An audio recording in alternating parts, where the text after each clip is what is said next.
I invited my new neighbors over for dinner, and I am still haunted by it. A suburban lifestyle can get a little boring. Similar-looking houses. The tranquility of the street seemed to not be affected by anything other than an occasional car horn. Kids playing soccer in the front yard, but no binge drinking at 2 in the morning, going to a gala at an art gallery, or clubbing at a discounted music venue.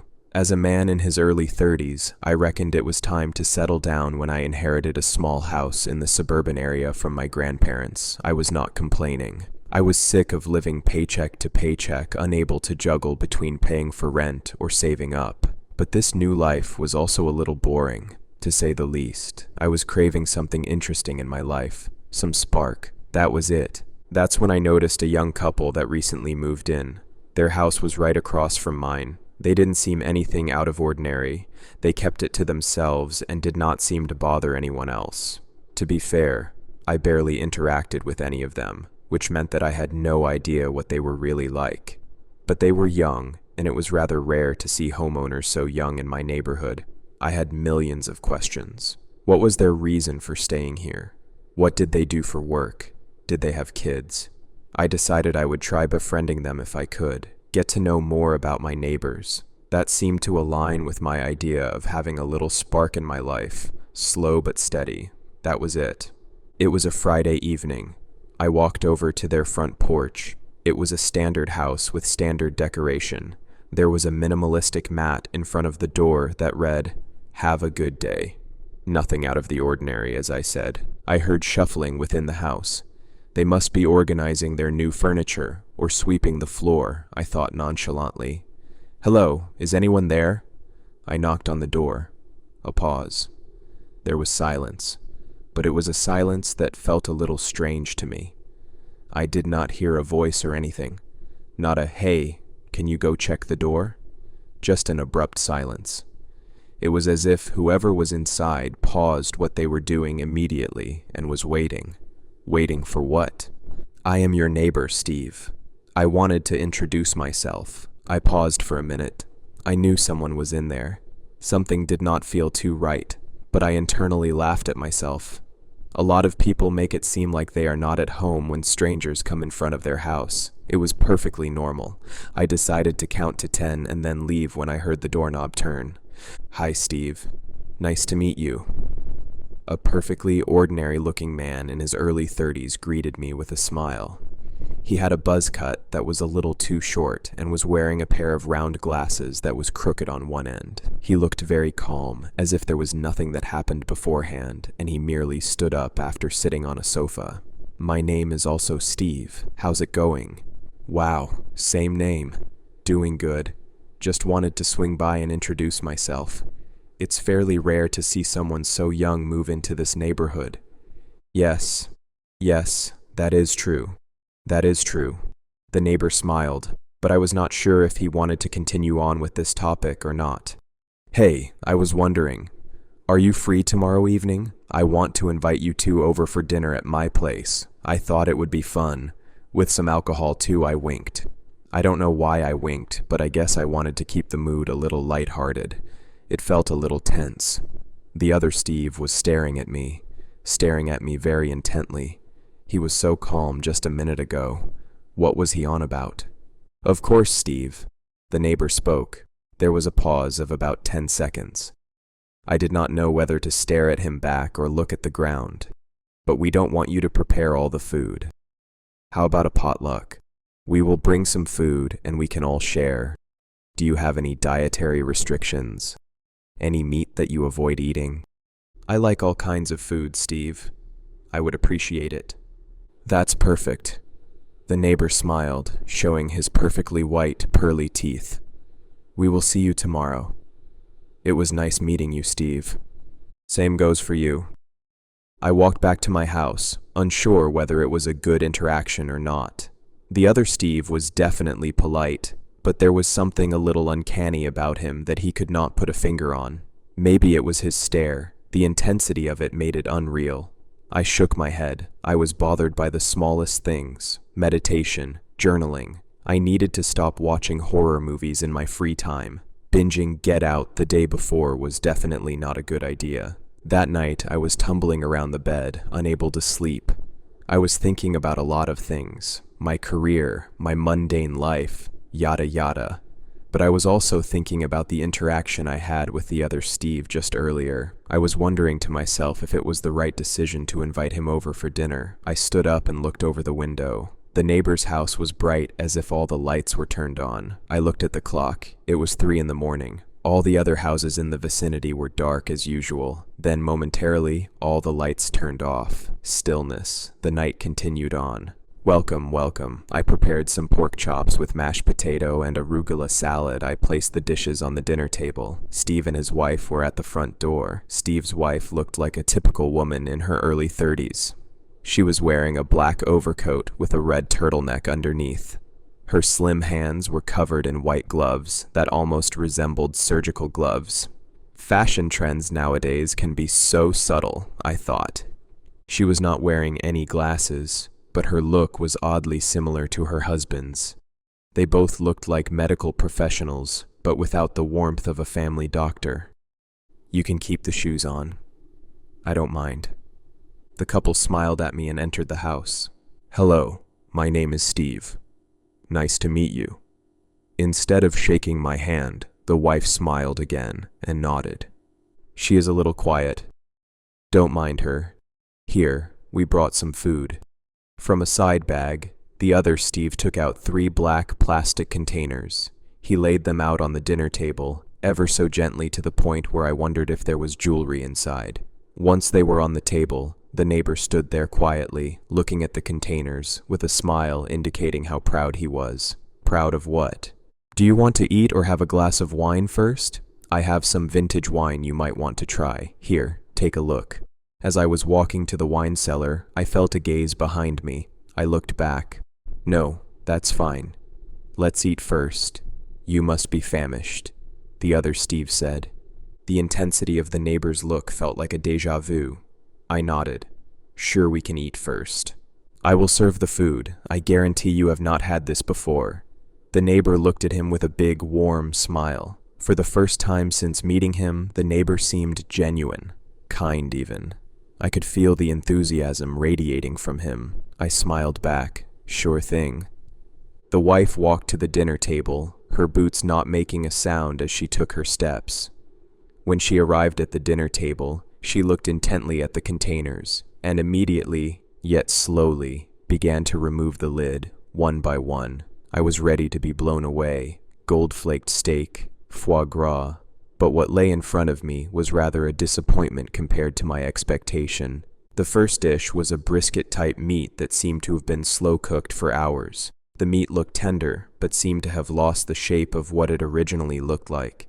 The second dish was some sort of stewed meat with raw onions on the side. The third dish was a sausage, a single piece of sausage that was boiled, not grilled.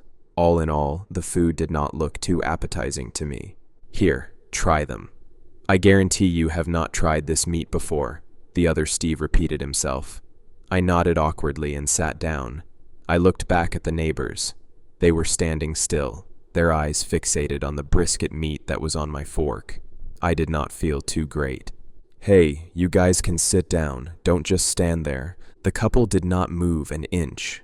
They continued to stare at me. I took a bite. It tasted like meat. There was not much flavor, but was not bad either. But as I was chewing, I noticed the couple was standing closer and closer to me, until they were right next to me, staring intently, passionately, deathly. I thought they were looking at the meat, but I was mistaken. They were looking at me, but not at my face. They were looking into my body, my flesh. The meat suddenly tasted rancid. I spit them by reflex. The couple was still looking at me, but this time I swear they were glaring. Their faces did not move, but their hands were shaking, ever so slightly, so slightly. I did not know what came over me, but I suddenly yelled out, "Get out! I don't want you here." The couple did not seem startled. They stood still. I ran towards the door. I swung the door open and pointed at the front porch. "Get the hell out of my house. Now!" The couple looked at one another, then nodded. Slowly but gracefully, they put the lids on the containers, then placed them back in the side bag. They stared at me once, for long, excruciating 15 seconds. Then, They began to walk and walked out of the house. Once I saw that they went back to their house, I ran into the washroom and brushed my teeth vigorously. My instinct told me what was in those containers was something no human was ever supposed to taste. I had no evidence to support any of this, but I could not brush past the gut feeling that was enveloping me. That whole night I tumbled around, thoughts racing in my mind. Do I call the police about this? But where was the proof? I did not know what the right solution was, and I felt so alone, so alone. In the midst of the night, I peered at the neighbor's house. It was dark tonight, dark like any other house. This gave me a little comfort, that maybe I was just imagining things, that today was just an odd day. Suddenly, the lights flashed in the house, blinking, twice, then darkness, then silence.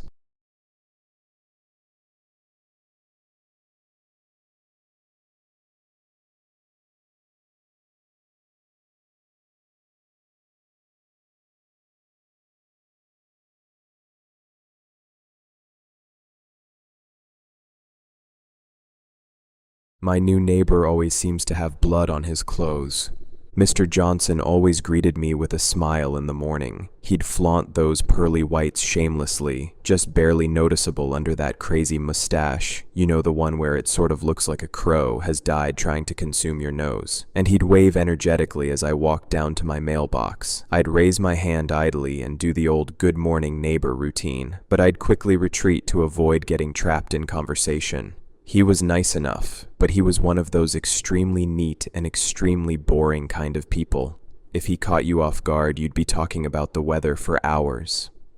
Mr. Johnson moved in next door a little over a month ago. The place had been empty for a year or so. Ever since old man Gordon kicked the bucket, he didn't have many relatives, and it took them a while to figure out who'd be taking over the property. After 6 months, the deed was signed over to his nephew, who in turn tried to flip the place post-haste.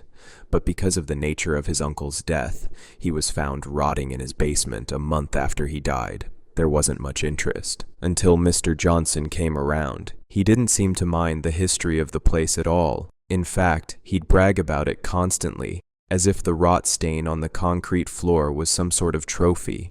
It didn't bother me at first. I like a good cadaver story just as much as the next guy. But when you factored in the mustache and that holier-than-thou smirk, it became increasingly tiresome. And then I started noticing that he always seemed to have blood on his clothes. I don't know when it started, but I know that after I first noticed it, I couldn't not see it anymore. It was just so obvious, yet so indistinguishable.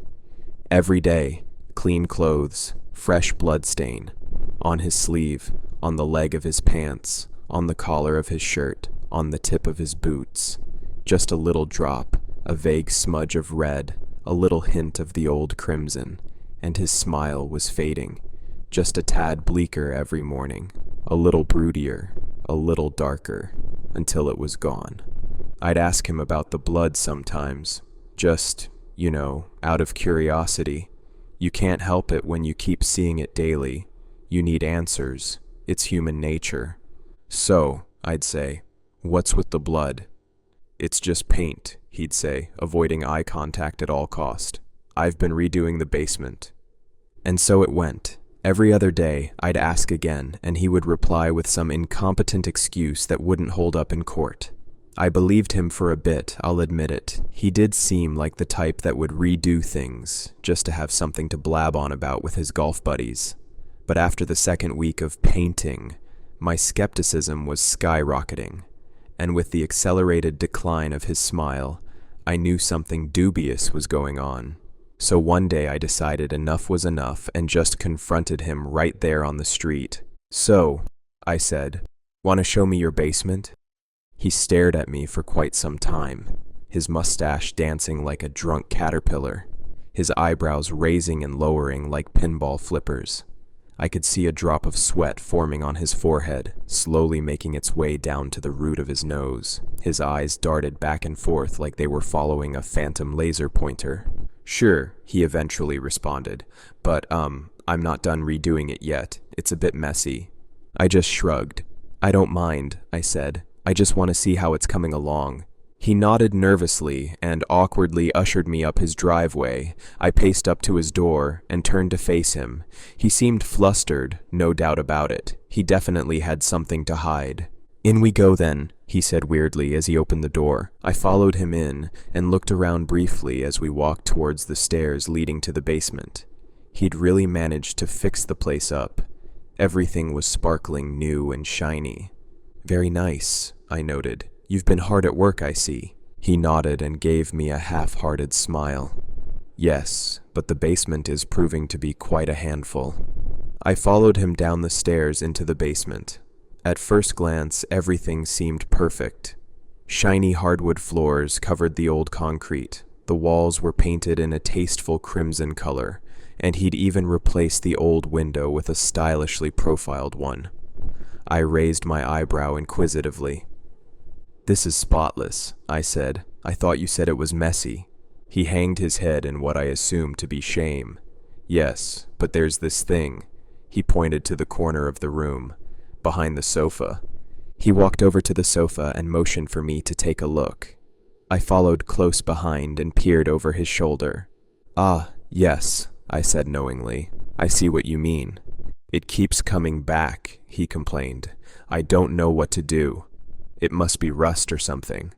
"I have an idea," I said, staring into the back of his neck. "Forget all about it."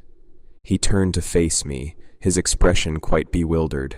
I jabbed my knife into his jugular with some precision and enjoyed the brief shower of blood before he sank down to the ground, a lovely pool of crimson steadily growing around him.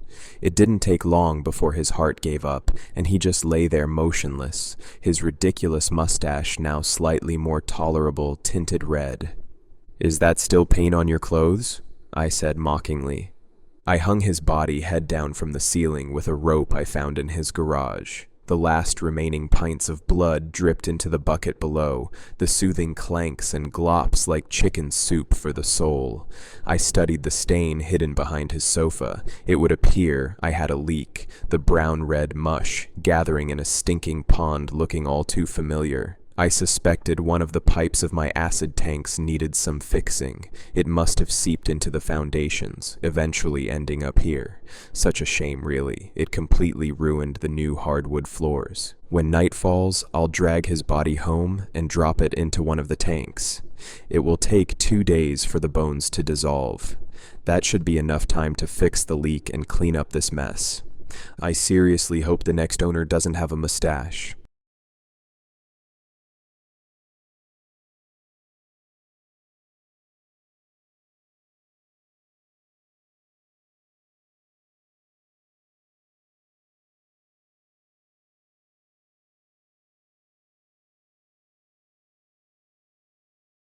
My new neighbor is strange.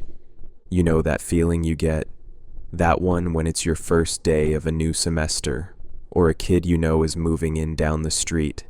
That feeling of hope for a new relationship. I do too. What I experienced today wasn't that feeling. Well, not for long anyways.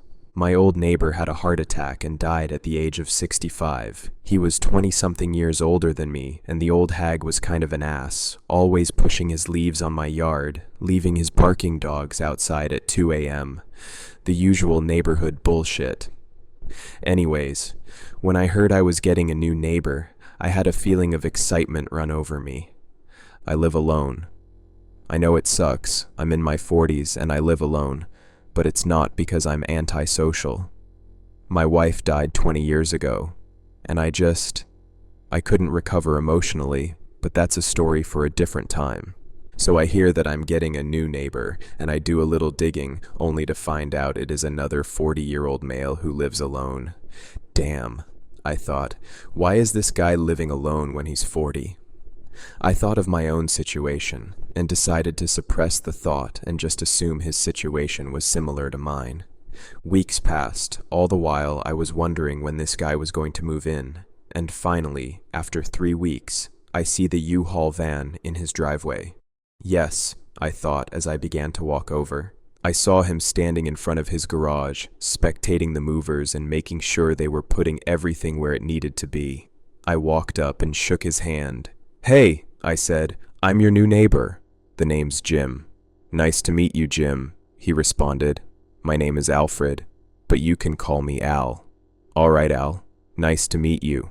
Hey, I was going to propose that we have dinner in your new house to kind of break it in. I don't mean to impose, and feel free to say no, but I thought it'd be a nice way for you to get used to the new home, and we could get better acquainted. He replied. I quickly chimed in. Feel free to say no. I was just... No, it's not that.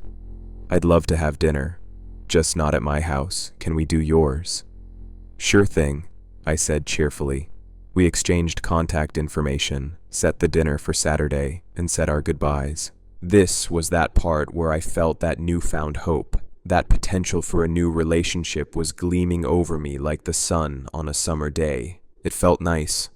I was excited, anxious, and nervous all at the same time.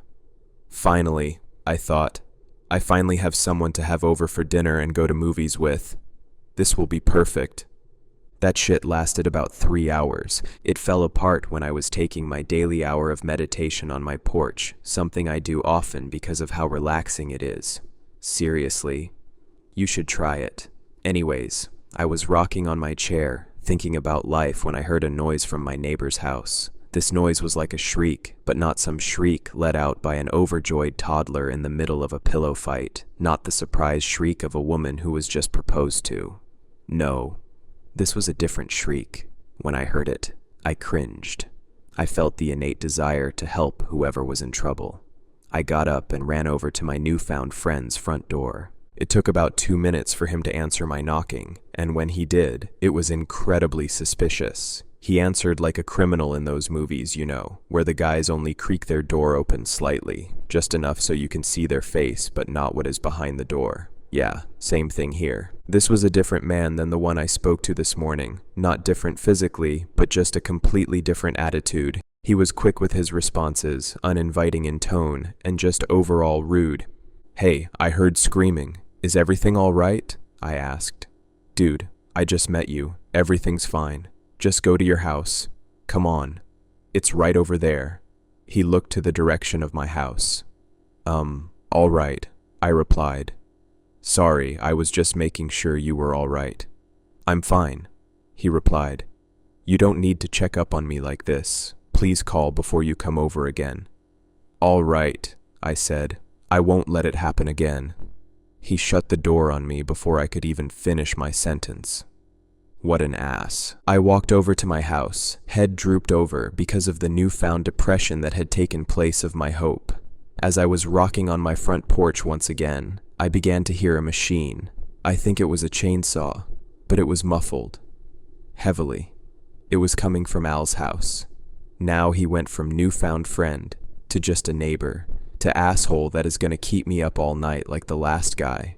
I shrugged it off, remembering how he told me to piss off, and went inside. Didn't hear anything again until 10 p.m. when I tried to sleep. Now I should mention, I try to sleep with the window open. This again is something you should try. It's relaxing, refreshing. I could go on, but just take my advice and try it. Well, try it if your neighbor isn't the loudest human being you've ever met. I heard shit going on from his house for 3 hours. I was about to call 911 or something just to get him to shut up.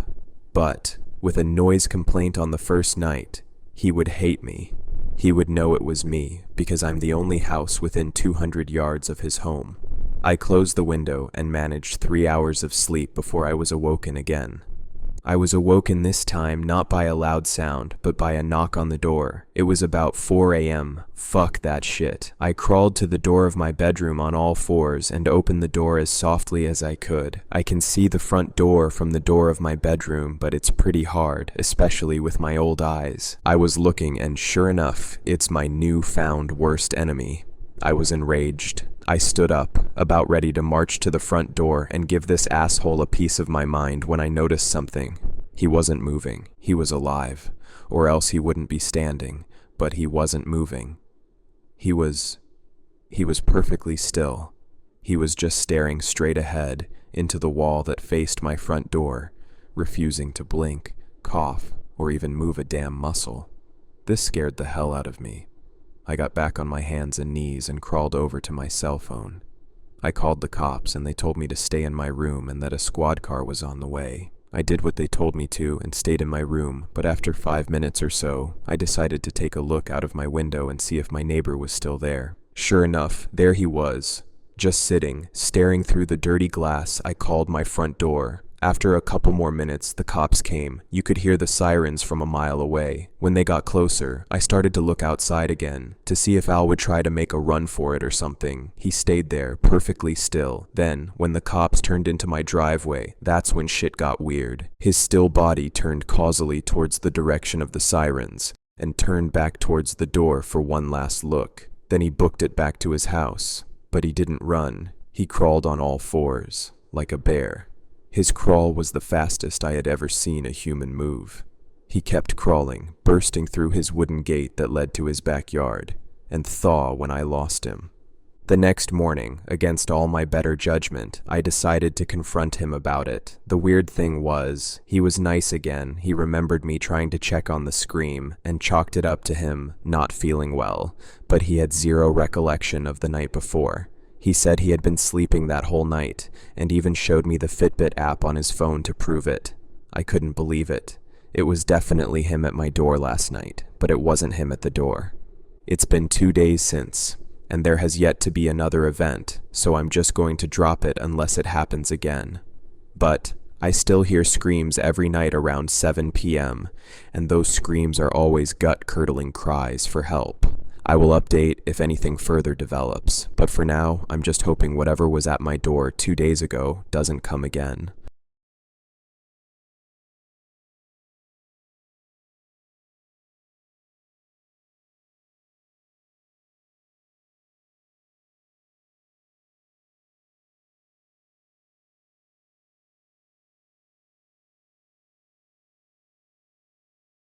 My new neighbor might be Satan. For as far back as I can remember, my family has always lived in and around Innsbruck. This peaceful little suburb outside of Richmond has a lot of history and charm. With a population of less than 10,000, this is a place where you are only a degree or two of separation away from anyone else in this town. That old adage rings true here. Everyone knows everyone. My husband, our 2 adopted children, and myself lived in a 2-story colonial red brick, white trim, having a well-manicured and maintained yard near Cox Road, one of the 2 main roads that went through the small slice of heaven. While it is rare for any homes to come up for sale, the family across the street from us moved due to work relocation and a higher salary. In this housing market, and the desirable location that this is of single-family homes, far enough away from the crazy city, but close enough to be connected, once the Marshes put their home up for sale, it sold in less than a week. In no time, a large moving truck pulled up and began filling the empty house, making it a home for the new owner. My husband Sam was working on site at his office today, and I happened to be taking the week off from my stressful consulting job. Being the friendly, across-the-street neighbor, I baked up a dozen double chocolate cookies to take over to introduce myself. As I approached the house, I could see 4 individuals wearing Nightfall Transit shirts, a company I'd not heard of before. I approached one of them. He was tall, had dark red hair, looking like he could use a little bit of sunlight. "Interesting company name you work for." The mover stops and acknowledges my presence. "Absolutely. It is a small family-owned business, named for the fact that day or night, we are here to perform. Some individuals need to move at the drop of a dime, could be at 8 in the morning or 11 at night." He smiles. It feels unnatural. The teeth look a bit too white, the smile a little too wide. "Here are a couple of business cards. My name is Amon Alucard Crowley, owner of Nightfall. If you ever require effective, fast, and easy-moving solutions, reach out to us anytime, day or night." While the other 3 movers continued moving furniture and boxes from the back of the truck, Eamon locked eyes with me, reaching out a slender, long hand. His eyes rippled, looking to be a deep crimson. That couldn't be right, as that's not a natural color. What an odd color for contacts.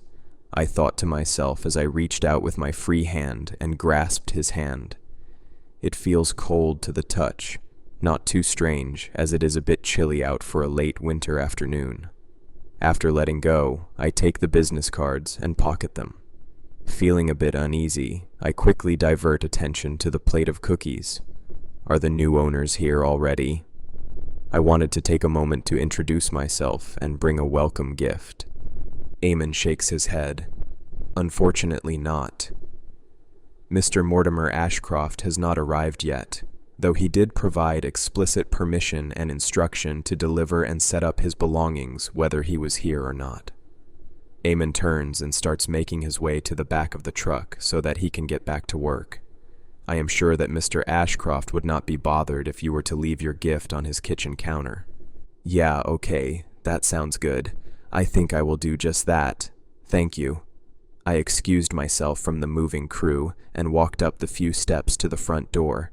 I step inside and a certain indescribable heaviness sets on my shoulders. The air felt thick, dark even, considering the windows were wide open without any curtains set up yet.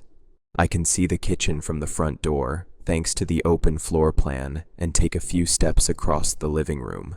A feeling of being watched stops me in my tracks. There is no one inside here, Eamon even telling me that the owner is not here yet. I look around, a dark, unlit hallway to one side, an open staircase on the other. A shift in movement in the corner of my eye catches my attention, and I look up to the upstairs landing. Nothing is there. Must have just been a shift in the light from a cloud crossing the sun or something. I shiver with a bit of paranoia and quickly walk into the kitchen, placing the plate of cookies down on the dark granite countertop on the kitchen island. Seeing a small pad of paper and a pen on the ornate mahogany dinner table about 10 feet away, I wrote a quick note with my name and phone number on it, welcoming the Ashcroft family to the neighborhood. I haphazardly placed the piece of paper on top of the saran wrap covered baked delights and started to beeline towards the front door to make my exit. Two of the movers carried in an impressively large framed painting, making me pause to allow them in and past me. The artwork was impressive, to say the least. It looked to be quite old, with deep dark hues of blue on the edges, with a portrait of a very charismatic male figure. I am no history buff, but based on the styling of the subject, he looked to be a middle-aged man from the 1600s. Must be a family heirloom passed down through the generations, I thought to myself. Once the pathway was clear and the team of movers were busy at work hanging this huge painting, I stepped out the front door and quickly made my way across the street back into the safety of my own home.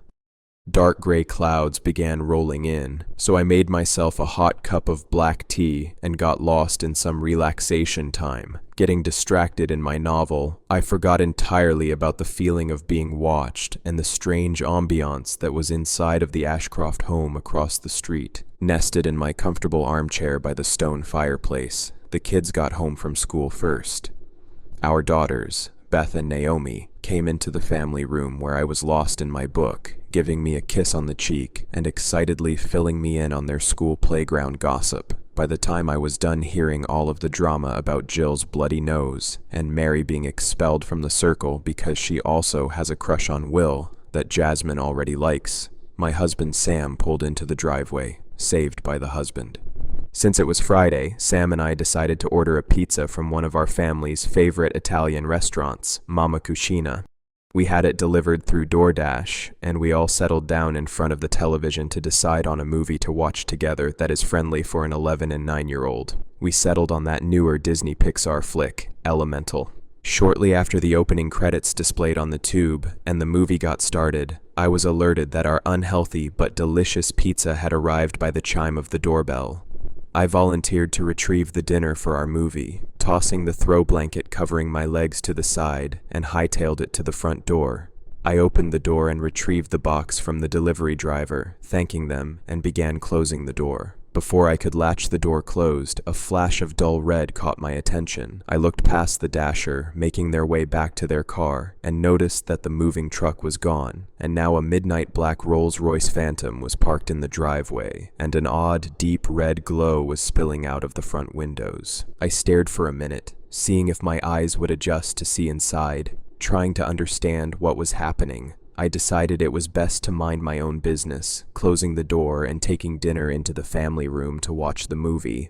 After the movie ended and the kids retired to their rooms for the night, Sam and I got to have some quality time to ourselves. He filled me in about a big project that his boss assigned him, a new potential client that would be bringing in big dollars to the firm. His boss has alluded that if Sam is successful in wrangling this client, that it would lead to a promotion and raise. He finished getting changed into his pajamas. "How was your day, Theo? Have you seen our new neighbors yet?" I shook my head, my smile melted into a more stoic look. "No, I haven't. I baked a tray of cookies and took it over there hoping to meet them, but they weren't there yet. The movers said that the last name is Ashcroft. I left the plate of cookies and a note welcoming them to the neighborhood. It looks like they have since arrived." When the pizza arrived, there was a car parked in the driveway and looked like some lights inside the house. "Maybe we can catch them tomorrow. Hopefully they are nice. Maybe they have some kids Naomi and Beth's age so that they can have some new friends." "As if they need some more." Sam grinned wide, his sarcastic nature always peeking through. "Exactly what we need, Sam. More kids coming in and out of our house, emptying our pantry and making messes." I started to chuckle a bit, getting under the comforter and making myself cozy. We got settled into bed, and I turned the lights off. Before closing my eyes, I noticed that the soft red glow I noticed coming out from the windows across the street was bleeding into our bedroom. I stretched my legs out, laid on my side, and closed my eyes, falling into a deep sleep. I opened my eyes suddenly and sat up with a feeling of dread and panic. A flash of lightning followed by a rumble of thunder quickly illuminated the bedroom. I noticed Sam was not in bed, just me. With my senses heightened, I sat and listened, trying to allow time for my eyes to adjust to the dark. A chilling breeze drafts across my back, followed by what sounds like muffled crying. "Sam?" I call out. "Are you all right?" The bedroom door creaks open, a dull red glow pulsing from the hallway. I slip my feet in my slippers and wrap my fleece robe around myself to counteract the freezing air that has invaded our home. I hear the quiet sobbing turn into borderline wailing. I walk to the doorway and peek my head out, looking both left and right down the hallway corridors. "Sam? Where are you? What's wrong?" To me, it looks as though the hallway stretches out, with the dim crimson illumination only being bright enough for me to see about 20 to 30 feet ahead of me, then pitch darkness. While this should have stood out as odd to me, seeing as the hallways in our house are not that long, I was more determined to find Sam and help him out. I hear the sobbing again. It sounds as though it is coming from the right side, so I start softly walking to the right to find him. This direction is where the kids' rooms are. Why would he be in either Beth or Naomi's room? As I make my way down the passageway, the sanguine-colored lighting throbs in and out. Finally, after what feels like a solid 10 minutes of walking, I can see the doors to both Beth and Naomi's chambers. Their rooms are positioned at the end of the hallway. Naomi's on the left and Beth's on the right, with a third wall with a picture window to look out into the side yard. Perched underneath the console table that sits in front of and underneath the window, I can see a very pale, gangly person curled up in fetal position, their chest heaving in and out like they are hyperventilating. I can't make out who it is. It doesn't look like anyone in our family. I approach the figure, kneeling down and reaching out to touch them on the shoulder. Before my fingertips connect with their body, the creature whips itself around and positions itself on its knees, getting right in my face and screams an ear-shattering scream.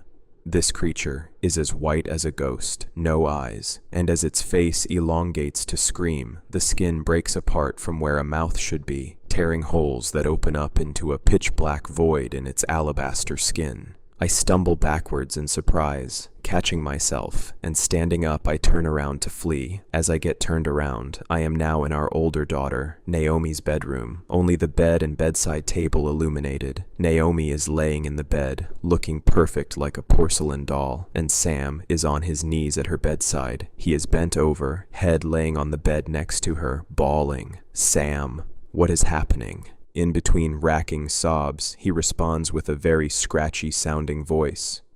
"You did this. You brought this into our house, into our family.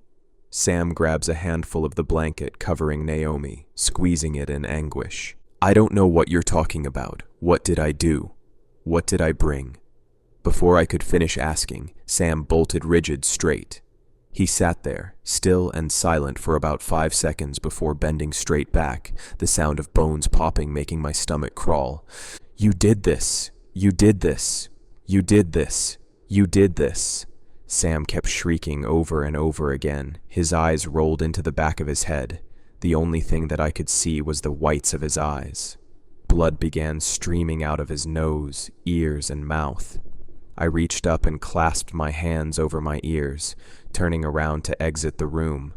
I found myself now standing in front of a fireplace with a dramatic, high-backed velvet chair. In the blink of an eye, the pyre inside ignited to life. The radiant warmth felt nice, casting shadows from the chair and myself across the floor. I took a step closer to the fire, trying to peek around the back of the chair to see who, if anyone, was sitting in it. I was startled by a deep, smooth voice. What is the one thing in this world that you want the most?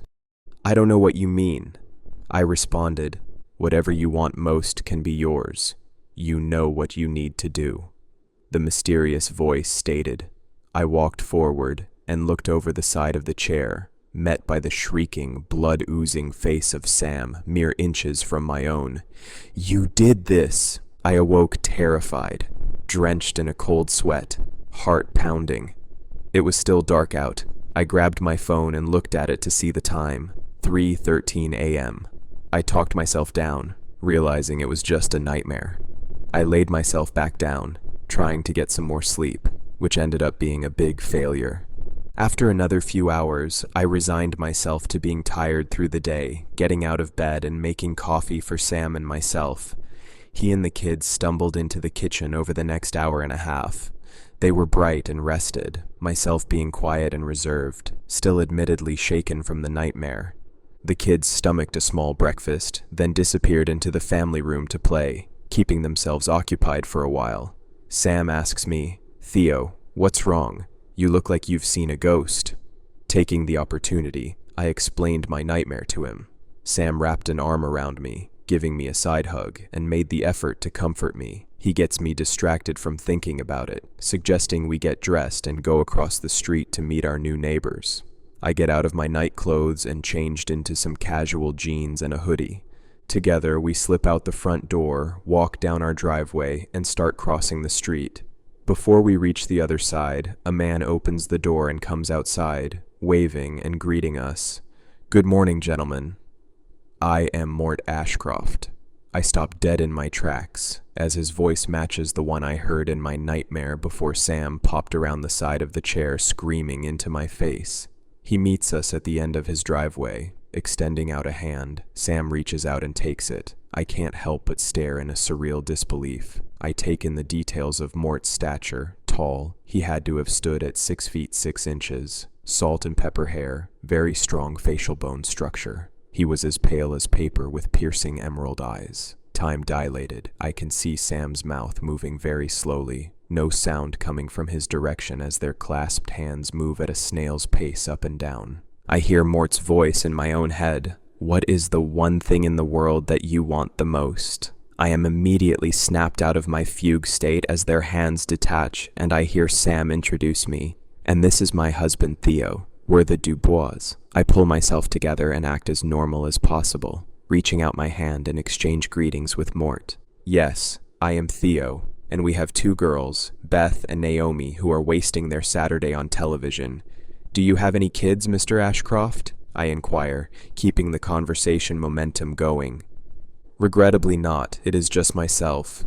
Maybe one day, though. I hope to be around for a while longer, only time will tell. Would you both please come in for a moment? I have a pitcher of mimosas ready to enjoy, and your devilishly wonderful cookies you left yesterday. Mort gestures to his front door. A perfectly pearly smile adorns his charismatic face. Sam accepts the invitation for the both of us and begins walking up the driveway to Mr. Ashcroft's door. I am left behind, still not sure I know what is reality anymore. Am I still dreaming? I don't think so. I pinch myself and come to the conclusion that I am very much awake.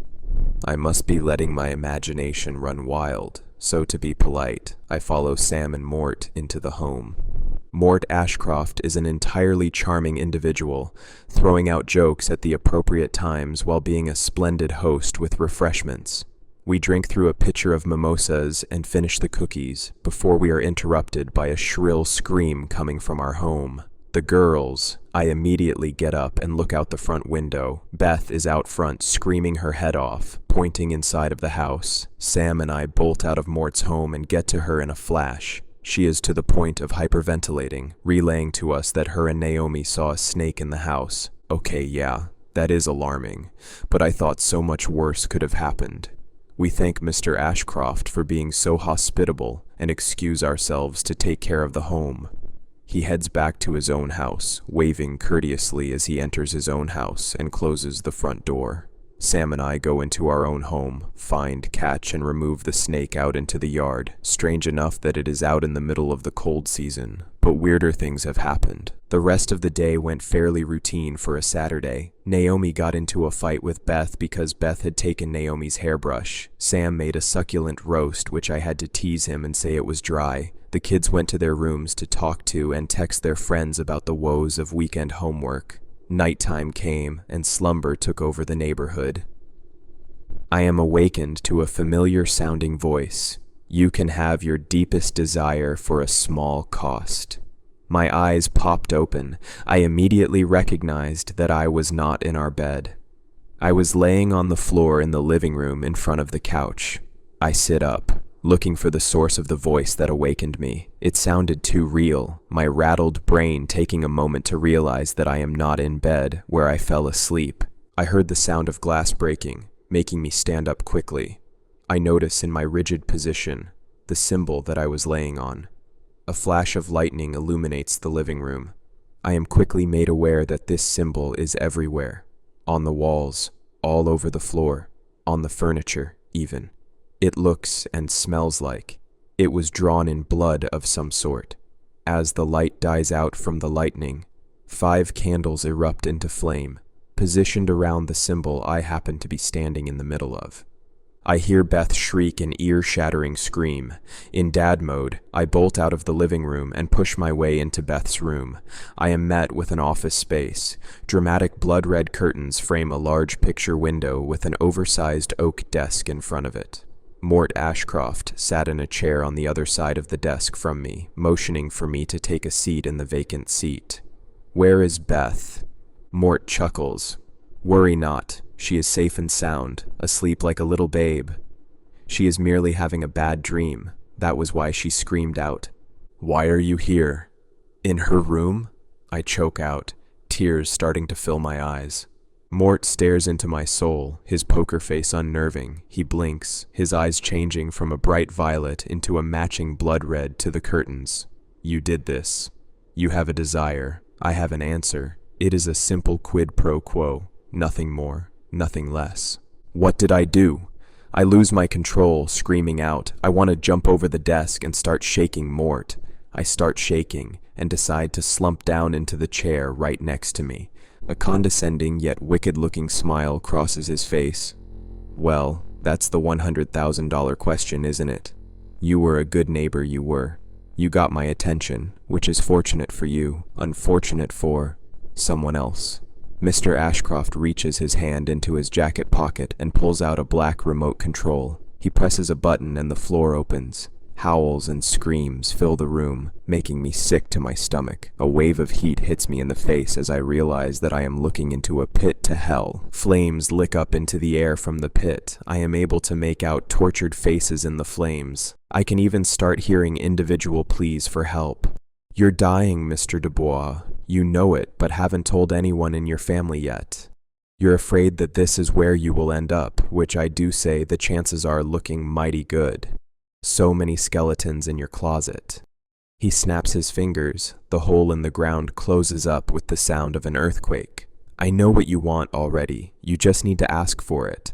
I feel a hand on my shoulder. Turning my head, I am shaken to see Beth standing there. Her eyes are missing. mouth sewn shut, and her chest a hollow cavity with the ribs cracked open and spread out.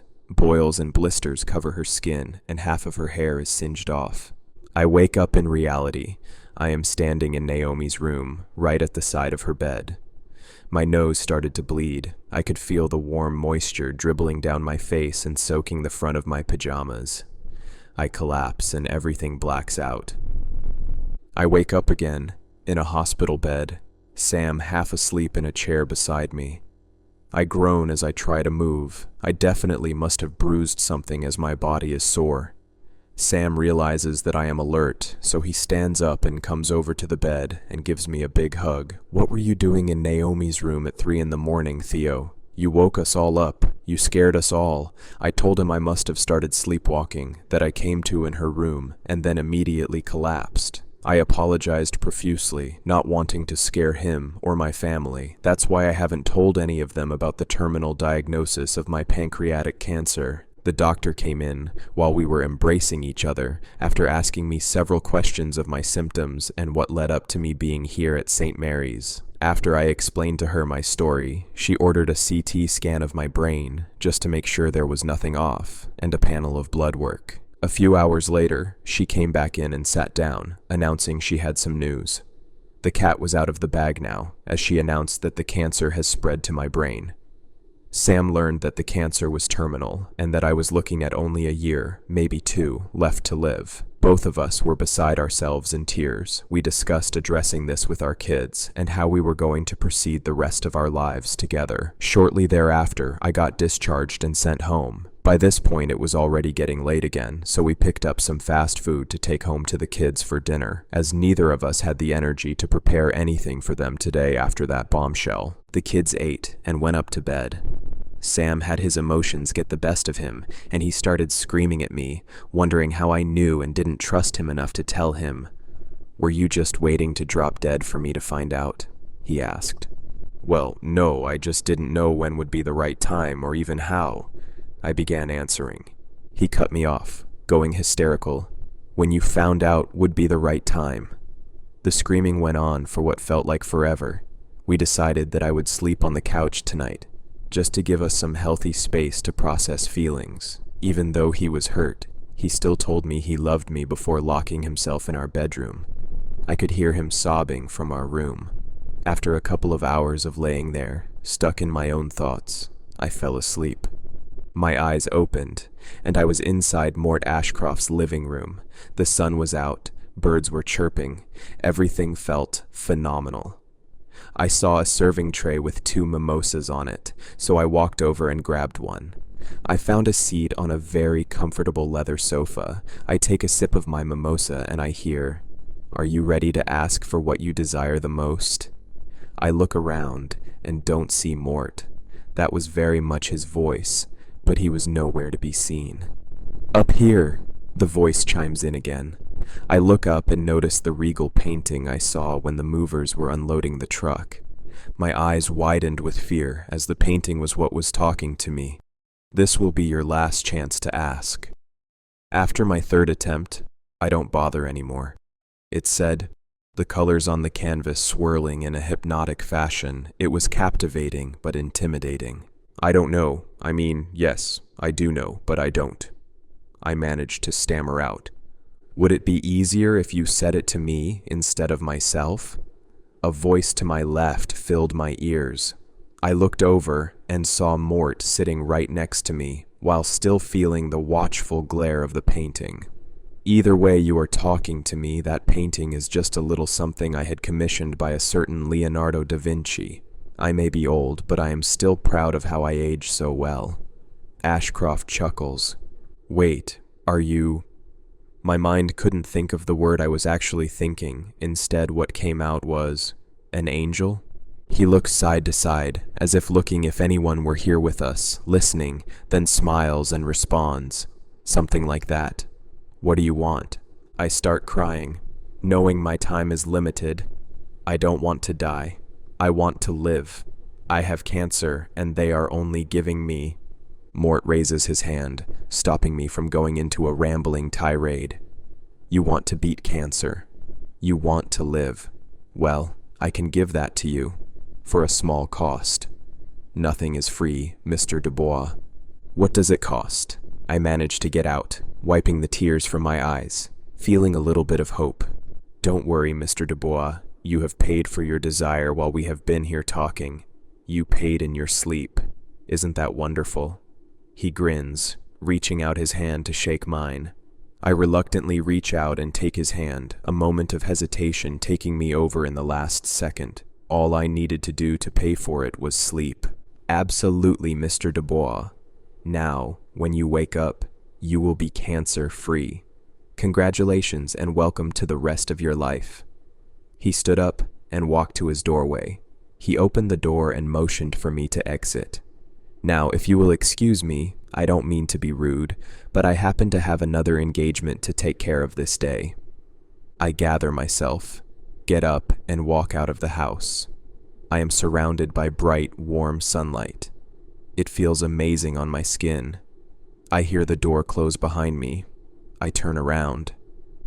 It has been a week since I woke up in our room. I was standing by the side of the bed. Sam lay dead under my hands. I had strangled him to death. Blood was running out of his eyes from the pressure I put on his throat. I screamed the most blood-curdling scream I could muster. I was covered in blood, with no recollection of what happened. I saw the clock. The time was 3:30 a.m. I ran out of our room and saw that the girls' bedroom doors were open.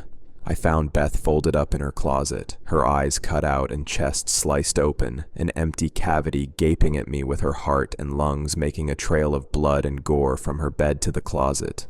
Naomi was in her bed, her throat slit, laying in a pool of her own blood. I grabbed the keys to my vehicle and got out of there with just my wallet and a pair of clothes. I needed to get my story out before they caught me. I need people to know the truth. I am not a killer. It was not me. It was something controlling my body while I slept. It has been 5 days since I left our home.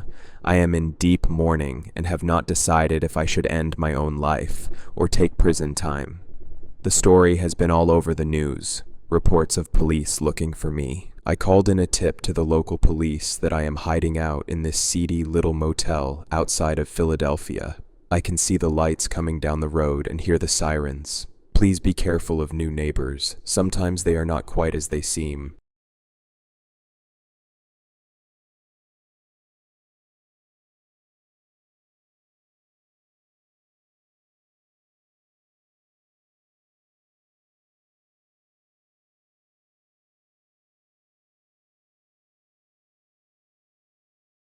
My neighbor is not human. Okay, this happened to me a few days ago and I can't get it out of mind. I'd talked to a therapist about it, but none would believe me. Hell, I barely believe myself. So who better to tell than a bunch of strangers? Again, before I say anything, I'm taking breaks while typing this because this is fucking me up ridiculously bad at the present moment. Just need to get this off my chest. I will probably be joking throughout. That's just how I cope with things like this. I'd love to be more serious about it, but every time I try to do that, I end up on the verge of a panic attack. I'm also changing names of anyone I talk to prevent someone tracking me down. I'm leaving out personal details. Whoever reads it will get the idea. Background: I, 19 male, moved out of my parents' house about a year ago. Now I rent a house I can comfortably pay for with my job. Mostly people my age live here, some older, some younger. There's only one old person in the neighborhood. Let's call her Mrs. Hodges. Her husband had passed away a few years before I had moved in. This is a small neighborhood in a small town, so she is the type to host local events. She's lived here longer than anyone else can remember, but that's mostly due to the fact that most of us move out after a couple years. I also work the night shift. I normally sleep during daylight hours, so I don't see most of my neighbors that often. Now onto the real story. I had gotten home around 6 a.m., fairly late. During the night shift, there had been an incident leading to police getting involved. I found out a panel was strangely left to the side next to one of the shelves. I went in to move it and wrote a note down on my phone to tell the boss we need to fix that wall. To my utter horror, whenever I checked the wall where the panel went, there was a black tarp covering it up with holes torn in it, just enough to pull to the side for a full-grown man to get into. As I walked in, I remember doing a scared, awkward laugh and letting out a quiet, "What the fuck? What the actual fuck?" Some hobo had been squatting in our work for at least a few months.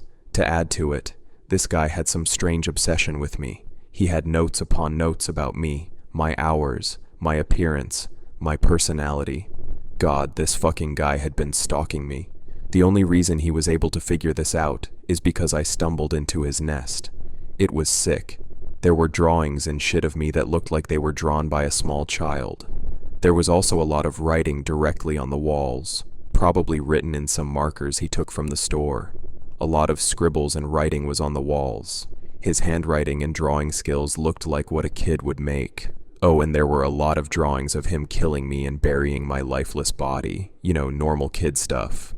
Forgot to say earlier, I work the night shift at a local store. It's a lot like Walmart, just smaller, and owned by a nice family in the nice side of town. Most of my night shift duties involve cleaning up the store for when it opens in the day and restocking shelves, standard fare. Normally, I'm the only one there. I had caught muddy footprints several times and chalked it up to customers coming in during rainy days and not wiping their feet on the rug before I found this guy.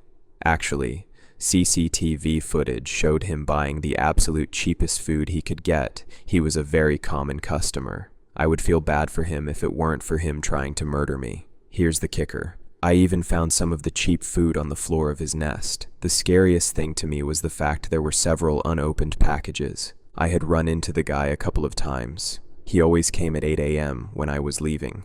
He had a smoker's voice and was fairly scrawny. I'd only rung him a couple times when I had to stay later.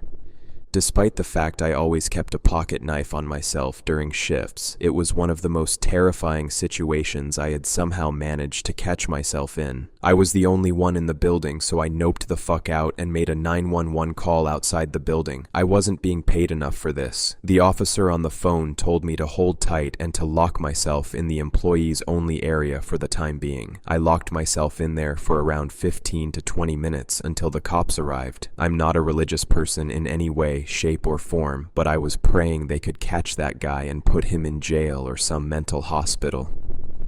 My head was spinning. An officer knocked on my door. "Hello, police. Anyone in there?" he said. His voice was firm, but definitely not wheezy like the homeless guy. I was still scared shitless. "Yeah, I'm the guy who called 911, I yelled back through the door. "All right, son, can you unlock the door for me?" "We just need to know where to find the hiding space." I let out probably the heaviest sigh of relief and unlocked the door. "Did you bring anyone else?" "My buddy's surveying the store for any other signs of the squatter. We have another guy in case we need backup. No one else, though." "All right. Thank you, sir." "What's your name, kid?" the officer asked. "It's Josh." I remember pausing to look down at his name tag. Officer Steve. Steve isn't his real name.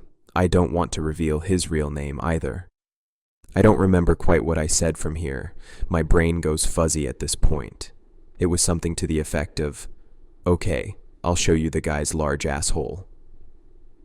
The officer took a second to talk on his walkie-talkie, then followed me as I led him through the store. The nest was on the other side of the store. The employee's room is closer to the front. When we reached the room, I pulled away the tarp for Officer Steve and he stepped inside of it. Again, he said something over the walkie-talkie like, "Yeah, we found the guy's hidey hole. Over." When we stepped inside, the officer stared at the collection with a face I haven't seen a person use except on a cop show. It made the situation feel fake, like it was happening to someone else. I remember wondering why me of all people it had to be, why this guy had fixated on me specifically. I'm very boring to talk to in my real life. I don't even have that many friends. Who would seriously make a fucking shrine dedicated to me? "What's your full name, Josh?" the officer asked me, pulling out a pen and paper. "Josh last name, sir." "No, this isn't my real name. Don't harass some guy actually named Josh last name over some story someone told on Reddit. If someone's last name is last name, they already have enough problems in their life." The officer nodded. "Mr. Last Name, I'm going to have to ask you to come with me down to the station in a moment." My blood ran cold. I felt a deep pit in my throat when I asked him why. I didn't realize how serious the situation was until he asked me that. The person who was living here seems to have been here for several months at the least. We'll ask you questions about this first, then we're moving on to the rest of your co-workers.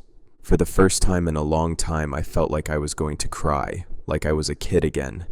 It was fucking terrifying to feel so powerless to this situation. I couldn't enter this store again.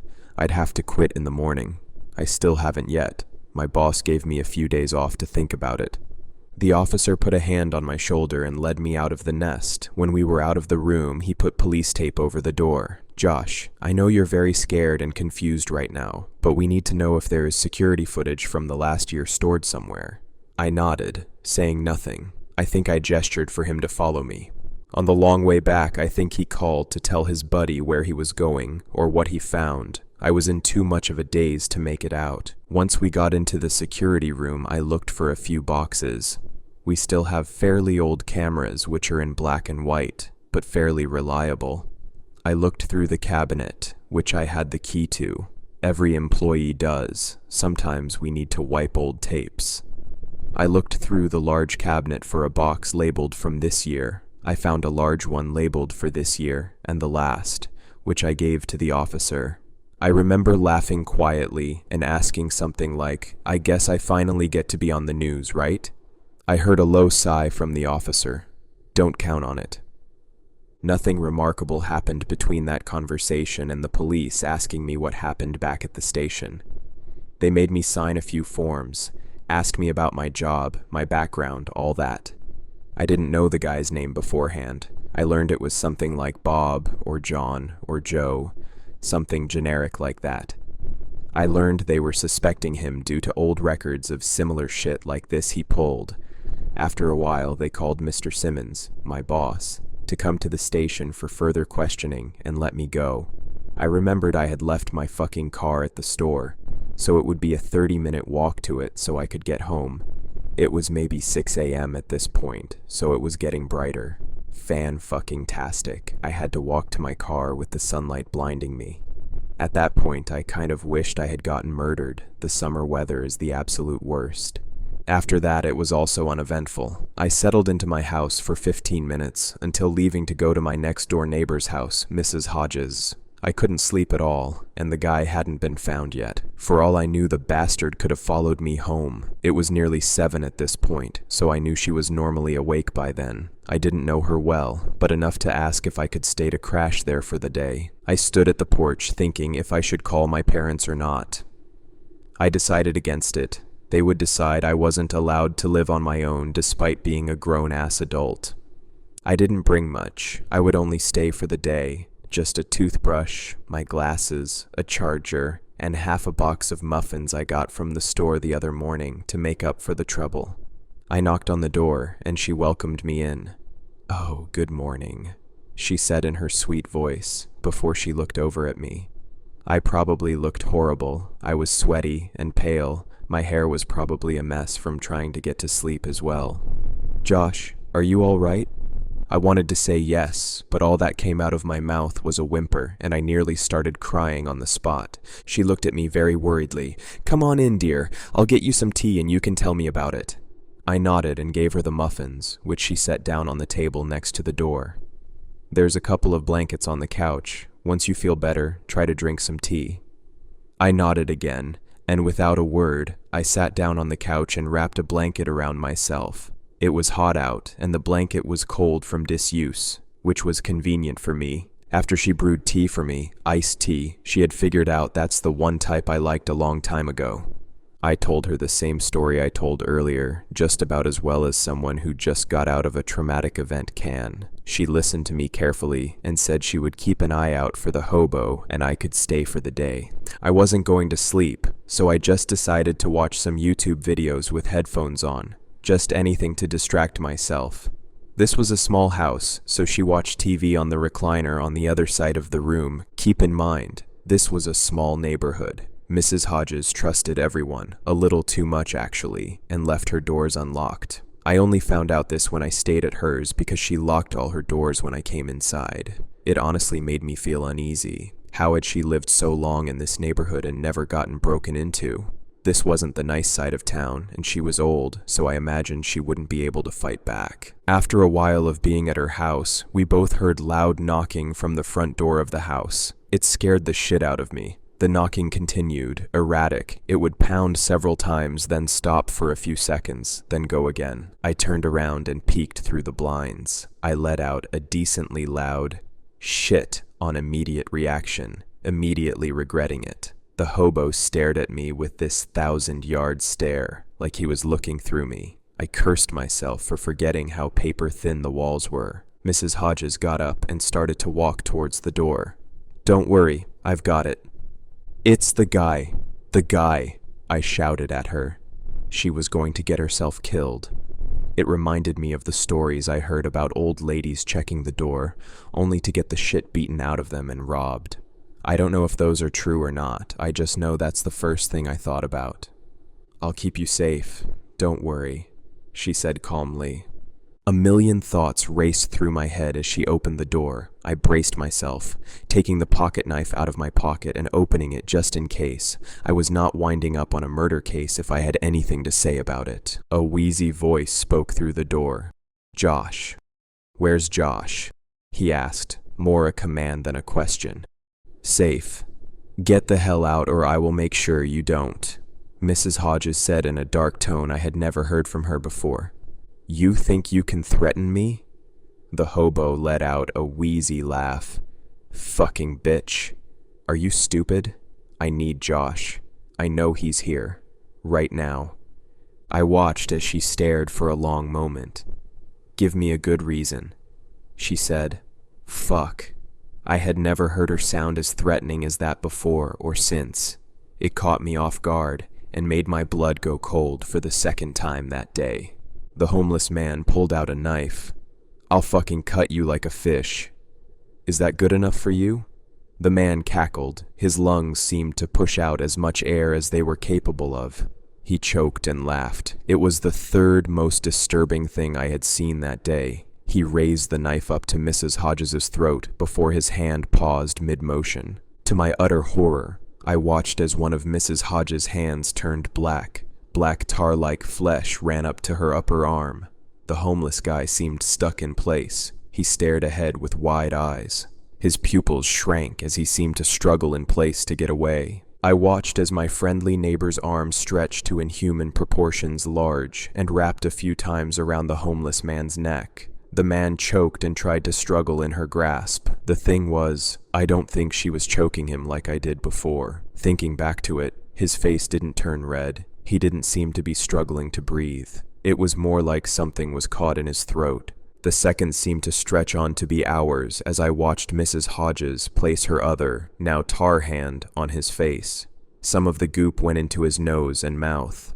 I watched in horror as he was reduced to dust within a matter of seconds. I was frozen.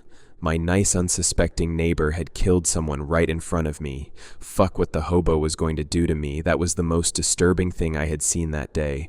I had never believed in the paranormal. This is the first time I even considered it. She killed someone so easily. She could kill me so easily. I watched as she calmly took a dustpan and broom to sweep up the ashes of that man. What are you?" I asked, voice shaking. Mrs. Hodges replied in her usual sickeningly sweet voice. "I'm what you humans refer to as an eldritch horror." "What?" I asked, half laughing. She was so calm, God. I felt like I was sweating again. "I know you don't live long to comprehend how long I've been around, but I can tell you as much as you'd like to know. Just don't tell anyone else, sweetie." I nodded as she finished sweeping, throwing away the man's ashes in a trash can. She made me tea again. She sat down in her recliner after she set tea on the table. She inhaled, then looked over at me. "I understand how hard this is to understand. You creatures live too short to understand a being as old as I am." How old are you?" I asked. My heart was beating so hard in my chest I could hear in my ears. "Just a couple of centuries, fairly young actually." "What are you?" "We don't have a name, never needed one. My kind has lived around humans for a millennium." "How much do you know of Jesus Christ?" she asked me. If it weren't such a serious situation, I would have laughed at the irony of that question. My parents made me go to church every week before I moved out. I know a lot, actually. She was the one who laughed. Hun, I hate to tell you this, but you know very little of him. He's the first documented one of us. Though his stories are widely different from the abilities most of us possess, I'm sure human myth has bled fiction into fact. I stared, choosing not to speak. It's a shame. You humans do live so shortly. My husband was human. It's a true shame. He was the only one I knew who could grasp what I am, if just barely. You've killed people before? I asked. Oh, it's such a dreadful thing. I don't do it often. Besides, I wanted to get rid of that problem. Her eyes flicked to the trash can, her eyes darkening before she returned to her normal and let out a chuckle. I haven't had to do it in nearly 70 years now. I nodded. My head was spinning again. Why did you protect me if you can kill someone so easily? She stared at me seriously. Josh, you know you're a very young man. You don't harm others enough for me to harm you. I only hurt bad people, okay? She said in a voice similar to one which a parent would explain to their child. It hit me that despite being an adult, in her eyes I was a child. Okay, but why did you keep me safe? Me, specifically? You're a being from unknown origins. You're not human. I don't. Josh, you're far too young to have to contemplate that. When I heard of your plight, I knew something had to be done. I know how scarring it must be, but I'm still just Mrs. Hodges. She stopped speaking, and an awkward silence fell over the room.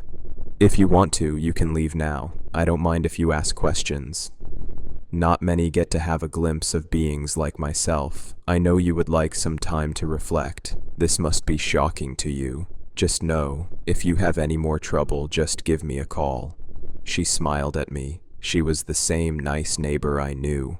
I couldn't place it into the uncanny valley territory no matter how much I wanted to. It just felt so genuine. Thanks, Mrs. Hodges, I'd rather leave, I said, or something to that effect. All right, you have a nice sleep now, you hear? You have nothing to worry about now, she said as I was grabbing my stuff. I'll try, I said. Then I left her house.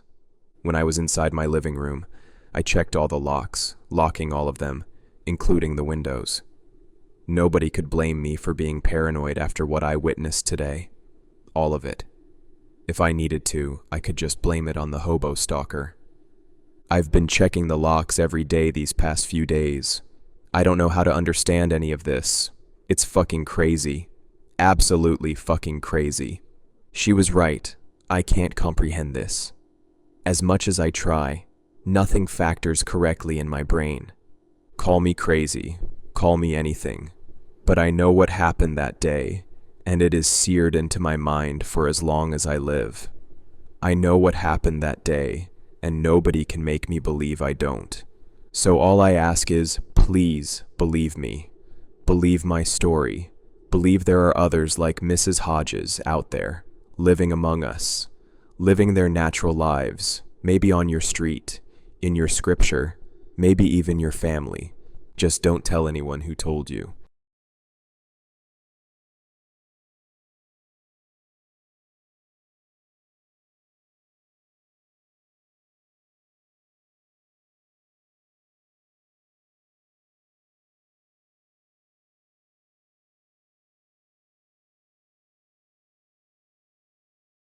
My neighbor has been staring blankly out his window at me. Now I have started doing it too. Our neighborhood has always been typical, white picket fence, suburbia on the outside. Every generation, new young couples move in to replace the older people who have finally left after a lifetime of the same lawns, the same friendly faces. It's always been an idyllic setting in which to raise a family and turn old and gray. Everyone here knows each other. Most have since they were kids, moving into their parents' home once their parents decided it was time to finish out their years somewhere else. I'm an oddball because I'm a transplant. None of my family have ever been able to afford the houses in this area. I'd always driven by with my mom in her beaten-up station wagon, ogling the beautiful homes, meticulously landscaped lawns, and lush green trees. I grew up and was the first in my family to go to college. I didn't waste the opportunity afforded to me and got a nice cushy job, a kind and caring wife, and a couple of rambunctious kids. The little American dream that was my life was finally wrapped up in a tight little bow when, at the closing, I was handed the keys to my own slice of paradise. We'd only been here for a week when I realized just how odd my neighbors were. At first, I just thought it was because I was a stranger infiltrating their bubble, but the bubble itself seems to have burst altogether. I began to notice that when the neighbors waved to each other while doing their respective yard work, it was a little too forceful, an accompanying grimace painted across their faces that they tried to sell as a smile. The knocking at our door was just slightly too insistent, and the handshakes they gave to welcome us to the neighborhood were just a bit too firm. Their hair was just a tad too perfect. Their eyes were perpetually blank. I began to catch them unashamedly staring at my family, and whenever we ventured out the front door, their neighborly facade seemingly beginning to crack. They were just staring with the same dead eyes I've begun to grow accustomed to, and each time I returned their gaze, I felt my muscles tense and had an overwhelming urge to put as much distance between them and myself as possible. That's when I began to hear things in the dead of night. There was a strange scratching from along our siding, a gentle scraping of something sharp caressing the exterior of our home. It didn't last for long, just a few minutes at most. I peered out the window to see if I could spot the source of the noise, seeing instead a neighbor leering at me through their living room window, their whole house illuminated against the oppressive blackness of the night. In the morning, I inspected the perimeter of my home and found nothing out of place. There were no footprints in the mulch, no marks on the siding. There were no trees with branches close enough to the house to make that noise. I shrugged it off as best I could, but all through work that day the mystery lingered in the back of my mind.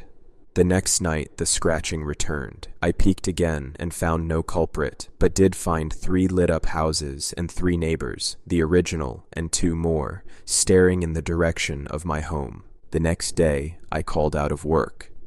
When the first neighbor emerged to do his daily weeding, I made my way over to him, knowing I needed to see if he'd let me in on what's going on.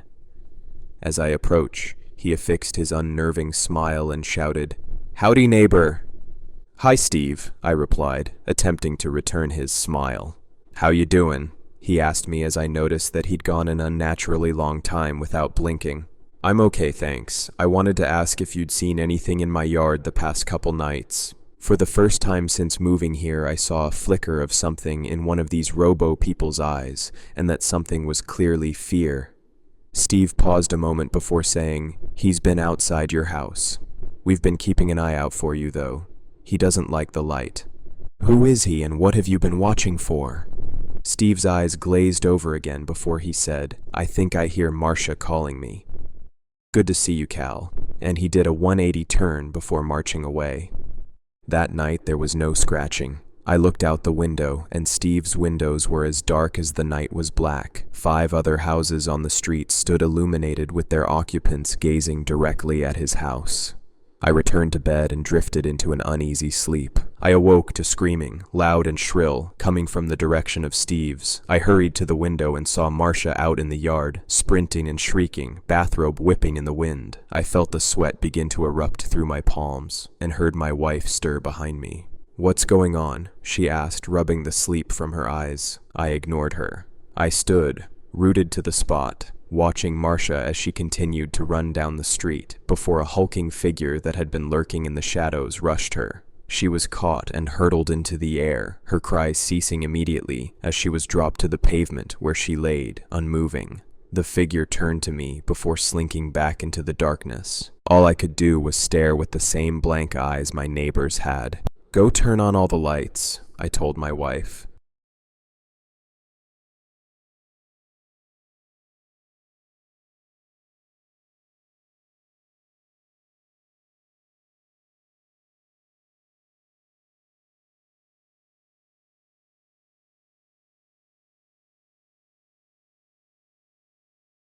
My new neighbor has been messing with my head. The guy moved in late last Saturday night. I know because I woke up near midnight to him ramming his U-Haul into the dumpster outside my bedroom. From my second-story window, I watched as he stepped out to inspect the damage. He was tall, almost as tall as the U-Haul, and when he put his hand on his hip, the gap between his arm and chest must have been big enough to fit a medicine ball. I considered going out to help him, but I really didn't want to open that can of worms. I went back to bed, reassuring myself that he'd probably appreciate my pretending I hadn't seen anything. There was a knock at my door early the next morning, and you can't imagine my surprise when I looked through the peephole to see that same man. Well, from the chest down, I only knew it was the same guy because I recognized the white button down. What the hell was he doing at my door at 6 a.m. on a Sunday morning? Did he see me watching him? Was he mad that I hadn't come out to help? I almost didn't answer, but I knew I'd have to face him eventually. I prepared an excuse before opening the door. He stepped back and released a wide, toothless smile. He looked sick. His skin was gray and his lips were black. He extended his hand and said, "Let's hang out." No emotion, just the bare words, like Google Translate except high-pitched and excited, a happy cartoon character. As a 6-foot-tall man, I craned my neck to look up at him. As I met his gaze, something came over me, a strange pleasure of familiarity, like I was back at my parents' house and my mom was baking cookies. I felt the urge to say yes. Simultaneously, I could appreciate the oddness. I didn't know this guy, even if part of me did, somehow. I fought with myself, figuratively stepping in and out of the door as his smile never relented. "Not right now, Mikey," I said. I hesitated, then closed and locked the door. It wasn't until I was back in bed that I realized, how the hell did I know his name? But the memory faded like a dream. At first I was certain his name was Mikey, but by the time I fell asleep I was sure that I'd just thrown a random name out. Did I even know a Mikey? I woke up a few hours later and spent the day playing video games and watching Friends. I felt uneasy, but I've always had a bad taste in my mouth when it comes to Sundays. This weird feeling that it's going to be the last good day of my life, like the next day is the end of all happiness and the start of eternal torture. Maybe I just hate my job more than most people. Around 5:30 a.m., Monday morning, there was another knock. "You gotta be fucking kidding me." "Seriously, dude," I said as I opened the door. He held both hands out, palms up as if presenting treasure. Atop them was the most beautiful pastry I've ever seen. It was fluffy like a cloud, but browned and crispy. It was drizzled with chocolate, peanut butter, and caramel. I reached for it and was bombarded with memories as I took the beauty into my hand. I was at Mikey's house. I was sitting at a wooden kitchen table as he frosted a beautiful cupcake decorated to look like a rose. My mouth watered as he delivered it to me like a present. I sunk my teeth into it and sighed with relief. He was my best friend. I'd known him since childhood. I wanted to give him a hug, but at the same time my heart was rising in my throat, threatening to choke me as I had the feeling of people watching me from every angle. "Let's hang out," Mikey said, reaching for me. I took a step forward, the two sides of my brain fighting for control, and slammed the door shut. Looking down at my hands, I saw 2 pieces of bread with half a dozen crude slabs of peanut butter and jelly, some on top of the sandwich, some underneath, and some on each side. It was like it was made by someone who didn't know what a sandwich was. I dropped it on the floor. At work, I couldn't keep my mind off him. As I sat at my desk, vaguely trying to edit the introduction to some algebra textbook, I was sure that I had never seen him before. But I had the memories of memories, like once, in a dream within a dream from a different life centuries ago, we had been best friends. I fought my way through the day. I told myself I wasn't going to answer the door for him ever again. If I saw him, I'd run away. Under no circumstances would I look at him, talk to him, or touch him. I drove home.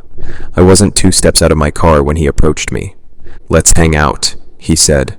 I tried to turn away, but then my life was sunshine and rainbows. I couldn't help but smile. Without bending his back, he leaned his face down to mine. We locked eyes. I can't remember what they looked like, but I remember what they made me feel, what they made me remember. I was a toddler on a swing set. I was smiling and laughing. Behind me, the tall man, Mikey, was the one smiling as he pushed me again and again. Then it was my birthday. I watched as Mikey lit my candles. He sparked the lighter with his gray hands, his yellow nails longer than his fingers. On the baseball field, he was my coach. At school, he was my favorite teacher. I remembered me and Mikey sitting in the back seat of my car. There were butterflies in my chest. I leaned in and kissed his black, rotting lips. I felt disgust, but remembered love. "Let's hang out," he said. And then I was following him, because he was my everything. He was every good thing I could remember. But no, I didn't know him. I imagined walking into his apartment. I smiled, then screamed. I wanted to run away, but I'd miss him so much. We walked to his door as my mind screamed for me to run.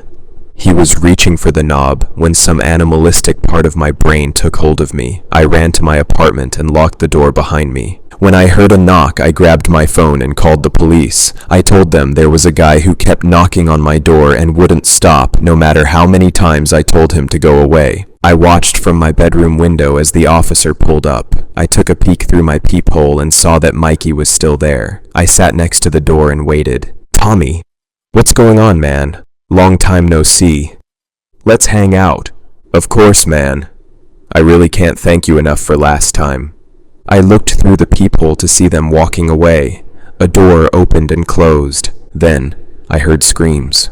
I called out of work the next day, and a couple of police officers came by. I told them the truth, minus all the weird stuff. They knocked on every apartment, but nothing ever came of it. I'm pretty sure I heard some happy laughter and sounds of reunion when they knocked on Mikey's door. It's been a week since then, and I haven't left my apartment. I got fired, and I'm starting to run out of food. I know I'll have to leave eventually, but what happens if I run into him? Right now, I'm certain he's dangerous. But what will I think if I see him again? What will I say when he asks me to hang out? What will I remember? What will I do?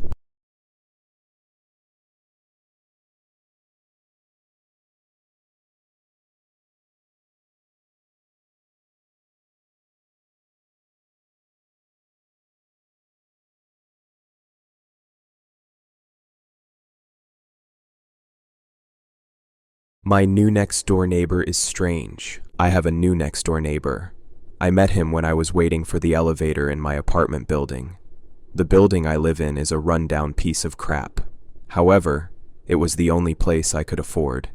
My apartment was on the 4th floor, and the elevator was broken more often than it worked. I was just getting back from the grocery store, arms full of bags. When I left, the damn elevator was working, so I stood in front of it for at least 5 minutes, expecting the doors to open. My rage was about to boil over, and I raised a foot, ready to kick the door in frustration. I was tired, arms sore, and I did not want to take the stairs. I stopped because someone reached over to press the button to get no response. I've never seen him before. He was a head taller than myself and in good shape. His hair neat and gray, even though he only looked 30 at the most. My building was full of poor families and some drug addicts. He looked as if he didn't belong. Well, in a way, he didn't look like he lived there, but he looked like the type of guy who came around looking for someone who owed money. I lowered my foot, taking a few steps away from him, not wanting to be too close. I knew my place in the food chain, and it was below him. He looked over at me when I moved, his gray eyes staring me down. I felt sweat start at the back of my neck from his intense gaze. I started to feel like I was going to puke from stress when he jerked a thumb at the still closed doors. "Broken?" he asked me. He had a hint of an accent I couldn't place. I let myself exhale a breath I didn't know I was holding. I nodded my head, still not ready to speak. He looked around the lobby and found the stairs.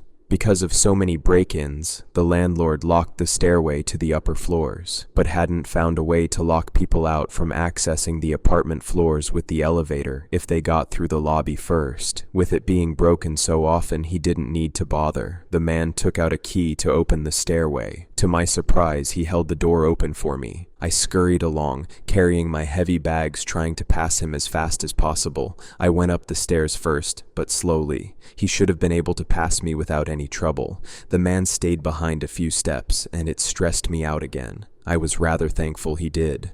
On the second flight of stairs, I felt a handle of my bag snap. I nearly dropped everything trying to catch it, and ended up falling backwards a step or two. Not only did the stranger catch me with one hand, he caught my carton of eggs with his other. I stammered out an apology as my bag of oranges broke and tumbled down the stairs. He looked like the type to get angry. Instead, he just shook his head and helped me back on my feet.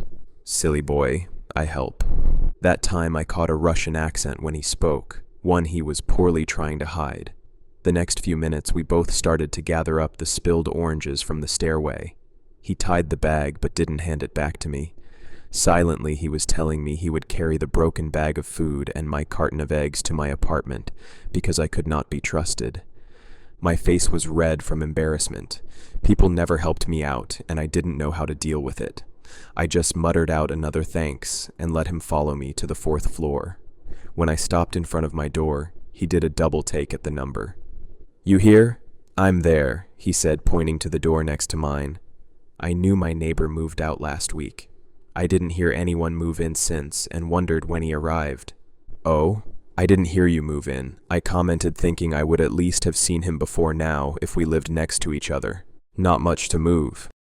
We stood looking at each other a bit awkward and both unsure of what else to say. Normally, I was more outgoing than this. For some reason, this man just threw me off.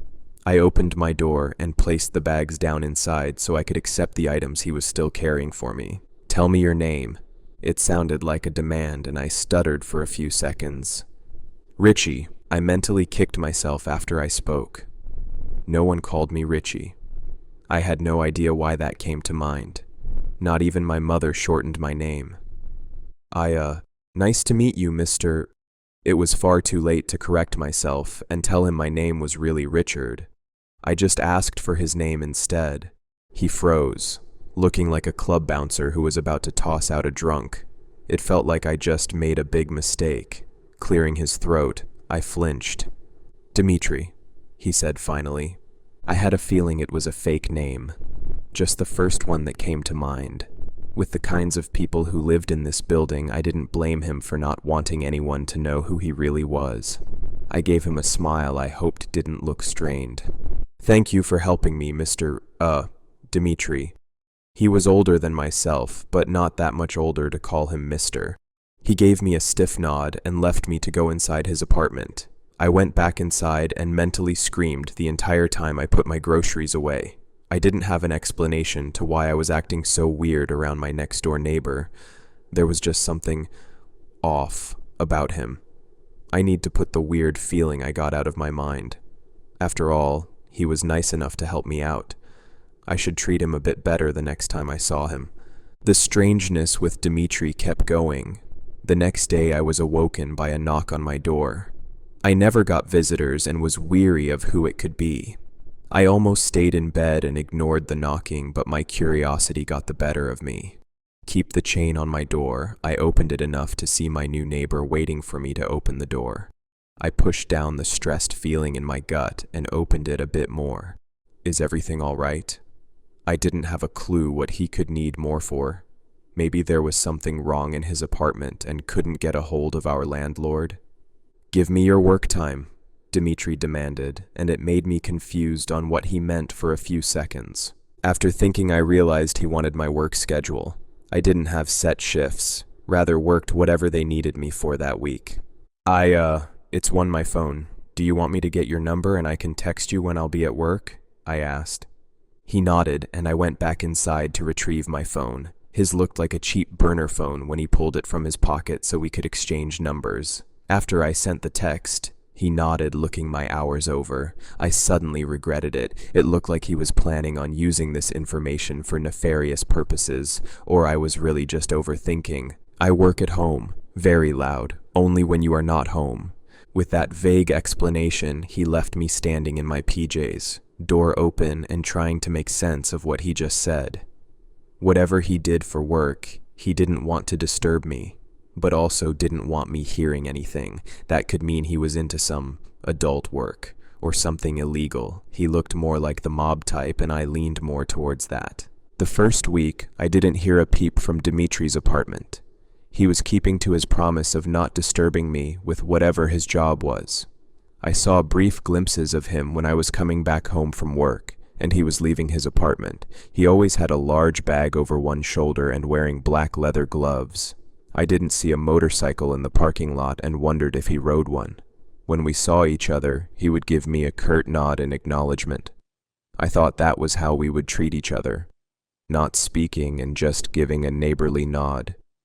He did help me, but he also had a dangerous air about him.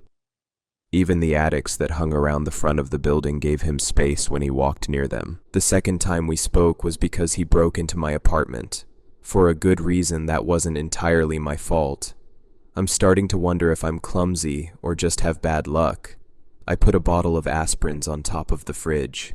While I was getting things out to start making dinner, I felt a headache slowly creep its way through my brain.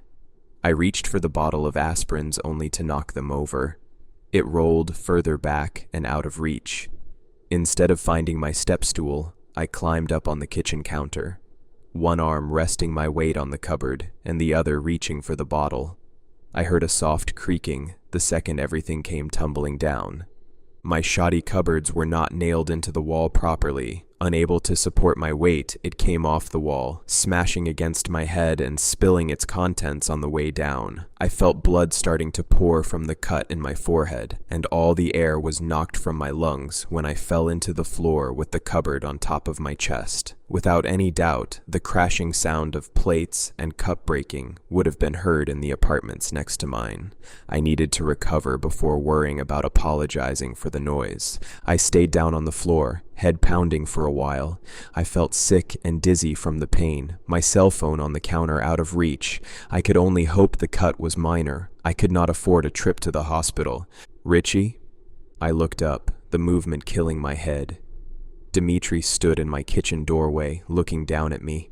I locked my apartment, so how did he get in? I stopped speaking because the pain was so great. I really didn't need to explain what happened. It was pretty obvious. He bent over and pushed the cupboard off, and crushed glass under his feet while he walked. He easily lifted me off the ground and helped me out of the room, avoiding broken shards on the floor. Using a dish towel, he cleaned some blood off my forehead and face. I was not in any state to stop him or even question what he was doing there. "I call doctor," Dimitri said and pulled his phone from his pocket. It looked like a different one than before. I opened my mouth to protest, but one look from his steel gray eyes was enough to shut me up. I sat, holding a damp towel to my head as he spoke to a doctor in the other end of the phone. 10 minutes, he announced after he hung up the phone. "How did you get in?" I finally asked. "Lockpick." He did look like the type to know how to pick locks. For the next 10 minutes was him trying to keep me sitting down as he started to clean up the mess I made. Head wounds bled a lot. It looked like a murder happened in my kitchen, and I felt like I would never get the blood out of my cheap tile flooring. The doctor arrived, and Dimitri let him in. The man pulled up a chair in front of me to get a look at my cut. He set down a bag on the table next to us. He looked like a doctor from the 1800s. His glasses were round gold-rimmed. He was dressed in a vest with a button-up shirt underneath. His black hair styled perfectly back in the same way every man in the 1950s wore it. He took a penlight out from his bag, so at least his tools weren't old-fashioned. He shone it in my eyes and made me follow it. No brain damage, so that's good. Just a lot of blood on a minor cut. Dimitri could have dealt with this himself, but I suppose he wanted to make sure your brains weren't scrambled. The man introduced himself as Dr. Philo before sitting down and looking me over. His tone was stern but somewhat fatherly. "I'm sorry to bring you over here. I'm sure this is out of your way, and I could have gone to the hospital," I said, suddenly feeling embarrassed. "Making house calls is part of my job. A lot of my patients can't make it to my clinic for various reasons." I winced as he fully cleaned the cut and started to stitch it up without giving me any warning. It was only 3 stitches, but it still hurt. Noise came from the kitchen as Dimitri cleaned up the carnage that was once my dishes. He's an alright guy. Even if he looks pretty scary, I kept talking, trying to distract myself from the pain. He doesn't look like the type to help out like this. I think he just doesn't want to move again. If you look past what kinds of people live in this area, then this place is pretty good. Cheap rent and close to everything you need, the doctor explained. When the cut was dealt with, he put his tools back into his leather bag. When the tools were put away, he took out a thermos and a box of cookies. I recognized the store name. I could never afford to buy anything from the bakery they came from. It was very popular and way beyond my budget. He poured a small cup of tea that smelled like flowers. I've never seen a kind of tea that smelled that sweet and was a pink color before. Here, drink a little of this and eat something. I have a pill to help you with the pain, but you need to have something in your stomach first. My head did hurt, but it was manageable. I didn't want to brother with extra medicine if I could help it. Trying to get some aspirin got me in the mess to start with. No, it's fine.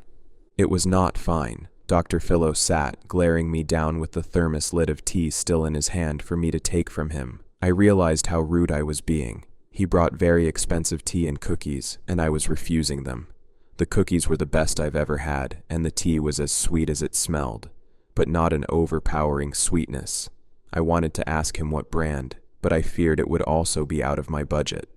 I sat sipping away, feeling a bit embarrassed again. I had 2 strangers in my apartment because I didn't just go and find something stable to stand on. I would need to think of something to do for Dimitri to thank him for this. When I finished a few cookies, the doctor gave me a pill to take. I should have been a bit more wary of taking pills from strangers. After all, I didn't actually know Dimitri. I trusted him and the doctor without a second thought. You're going to be asleep for a few hours. If you're working tomorrow, cancel your shift to rest. I'll write you a note if you need one. I opened my mouth to argue, but that was my last memory of that night. I woke up in the morning, head heavy and very confused on how I get into bed. My blood shirt was missing, and I was wearing a clean one.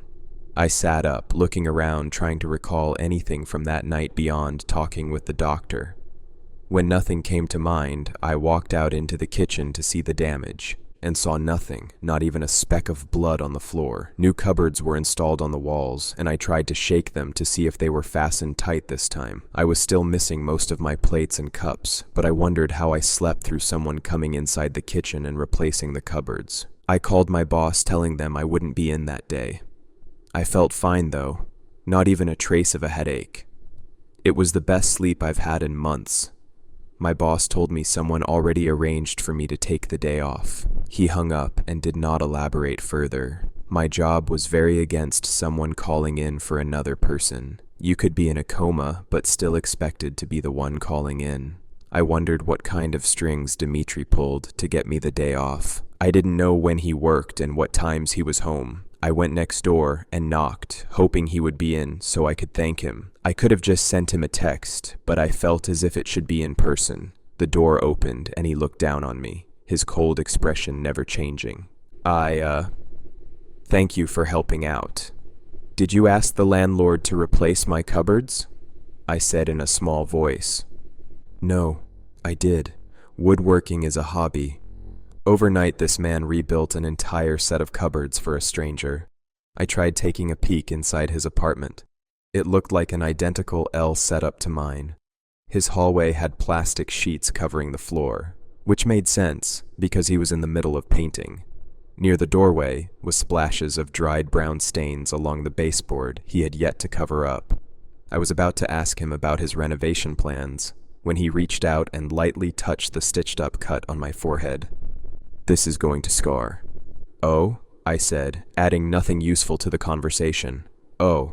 The second exclamation was because I finally clued into why someone who looked so threatening went out of his way to help me out. My face flushed and I froze, trying to dismiss the thought. He was just a nice guy, that was all. I would be full of myself to ever think he was interested in me in any way beyond being a friendly neighbor. I stood staring at him, looking like a deer in a pair of headlights. I'll make you dinner. As a thank you, I stuttered. Mentally, I was screaming at myself because I was making this entire exchange even more awkward. Dmitri kept his stone-cold expression on his face, not looking to notice my panic. Do you like dogs? The question was so out of the blue, it made me pause. Yes, I'll make you a dog. Go rest. I need to do work. Without any further explanation, Dmitri went back inside his apartment and closed the door. I did pull him away from painting, so I didn't think him suddenly ending the conversation as rude. Trying to think what his last statement meant would drive me crazy. I went back into my place, having a few things to think over. First, I needed to figure out what my next-door neighbor would eat. He didn't seem to be the type to be picky. The dog comment I figured out. He said woodworking was his hobby, so maybe he was going to make me a dog out of wood.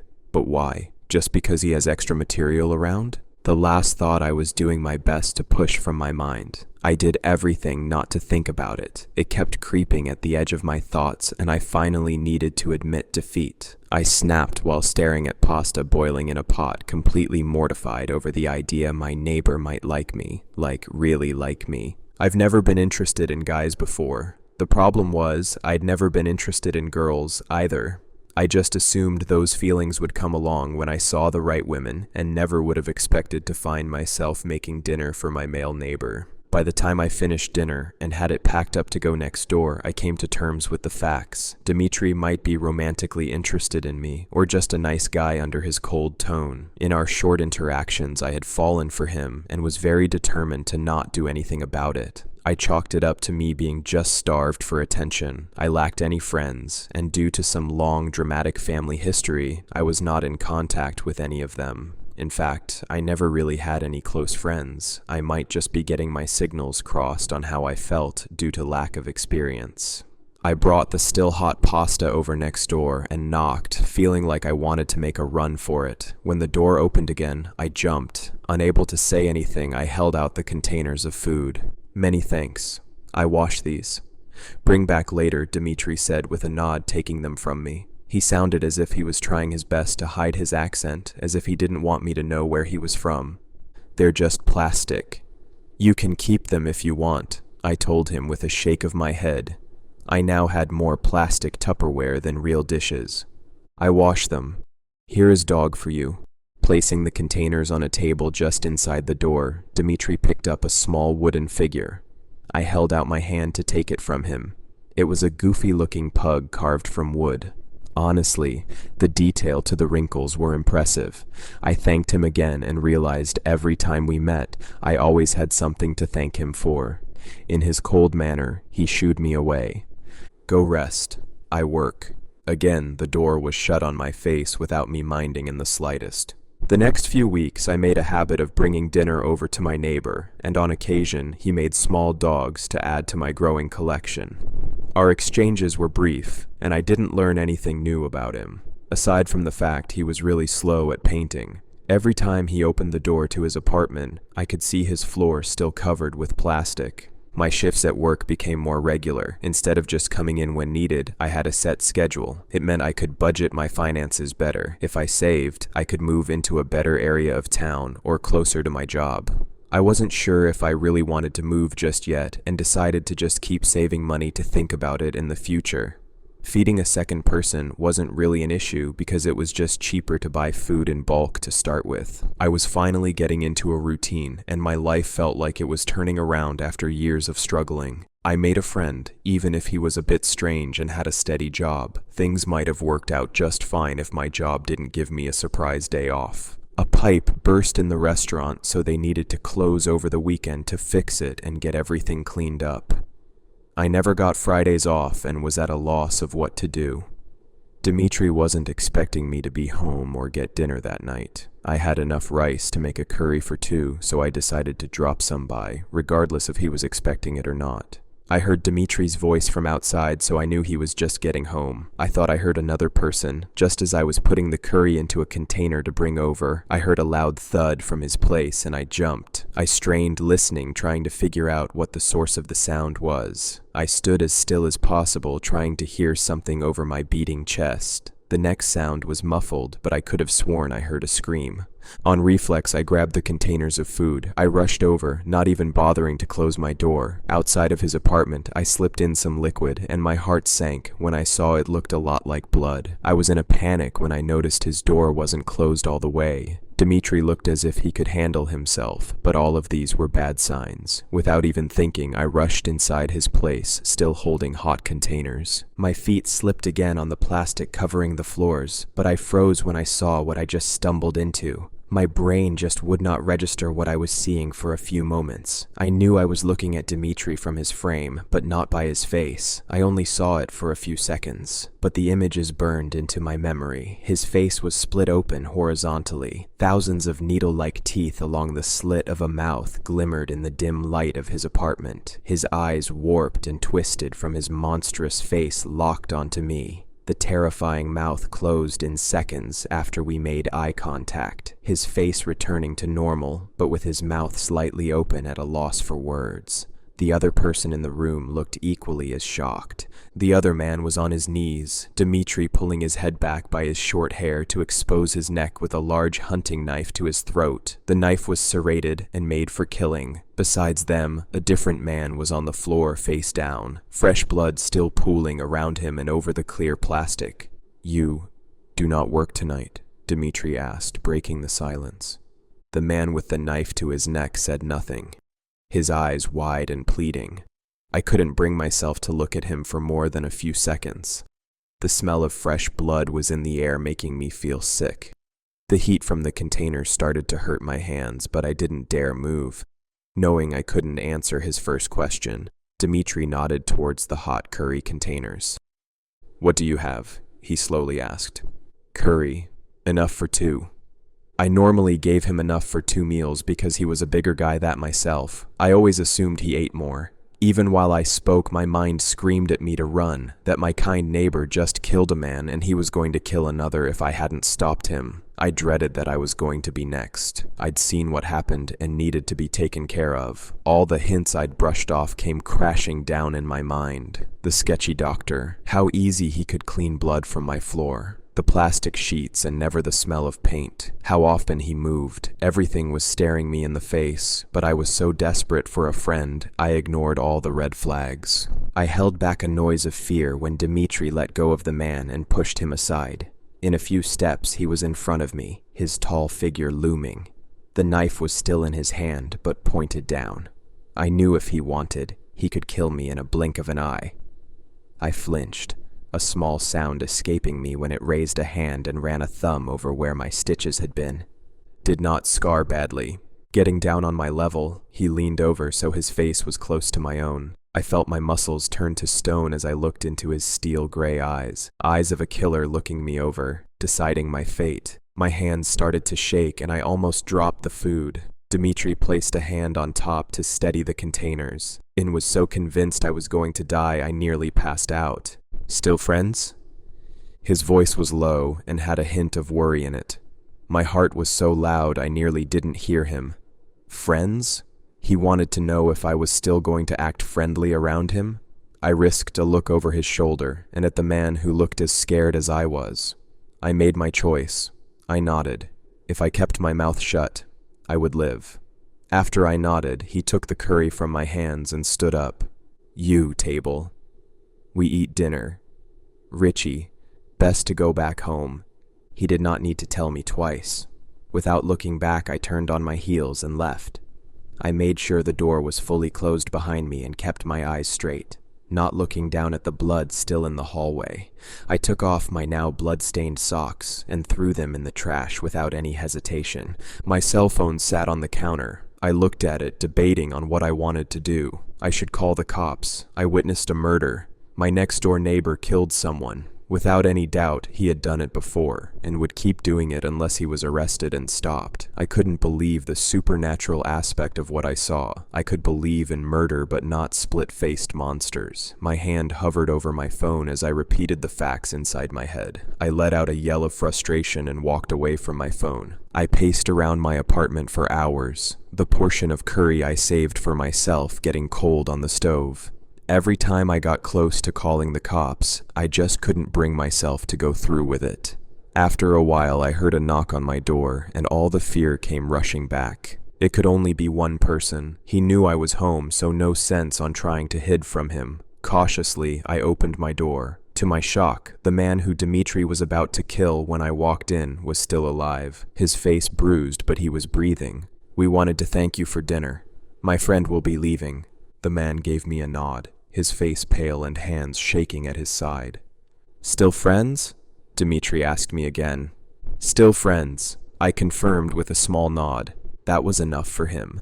He took the man by his arm and dragged him down the hallway.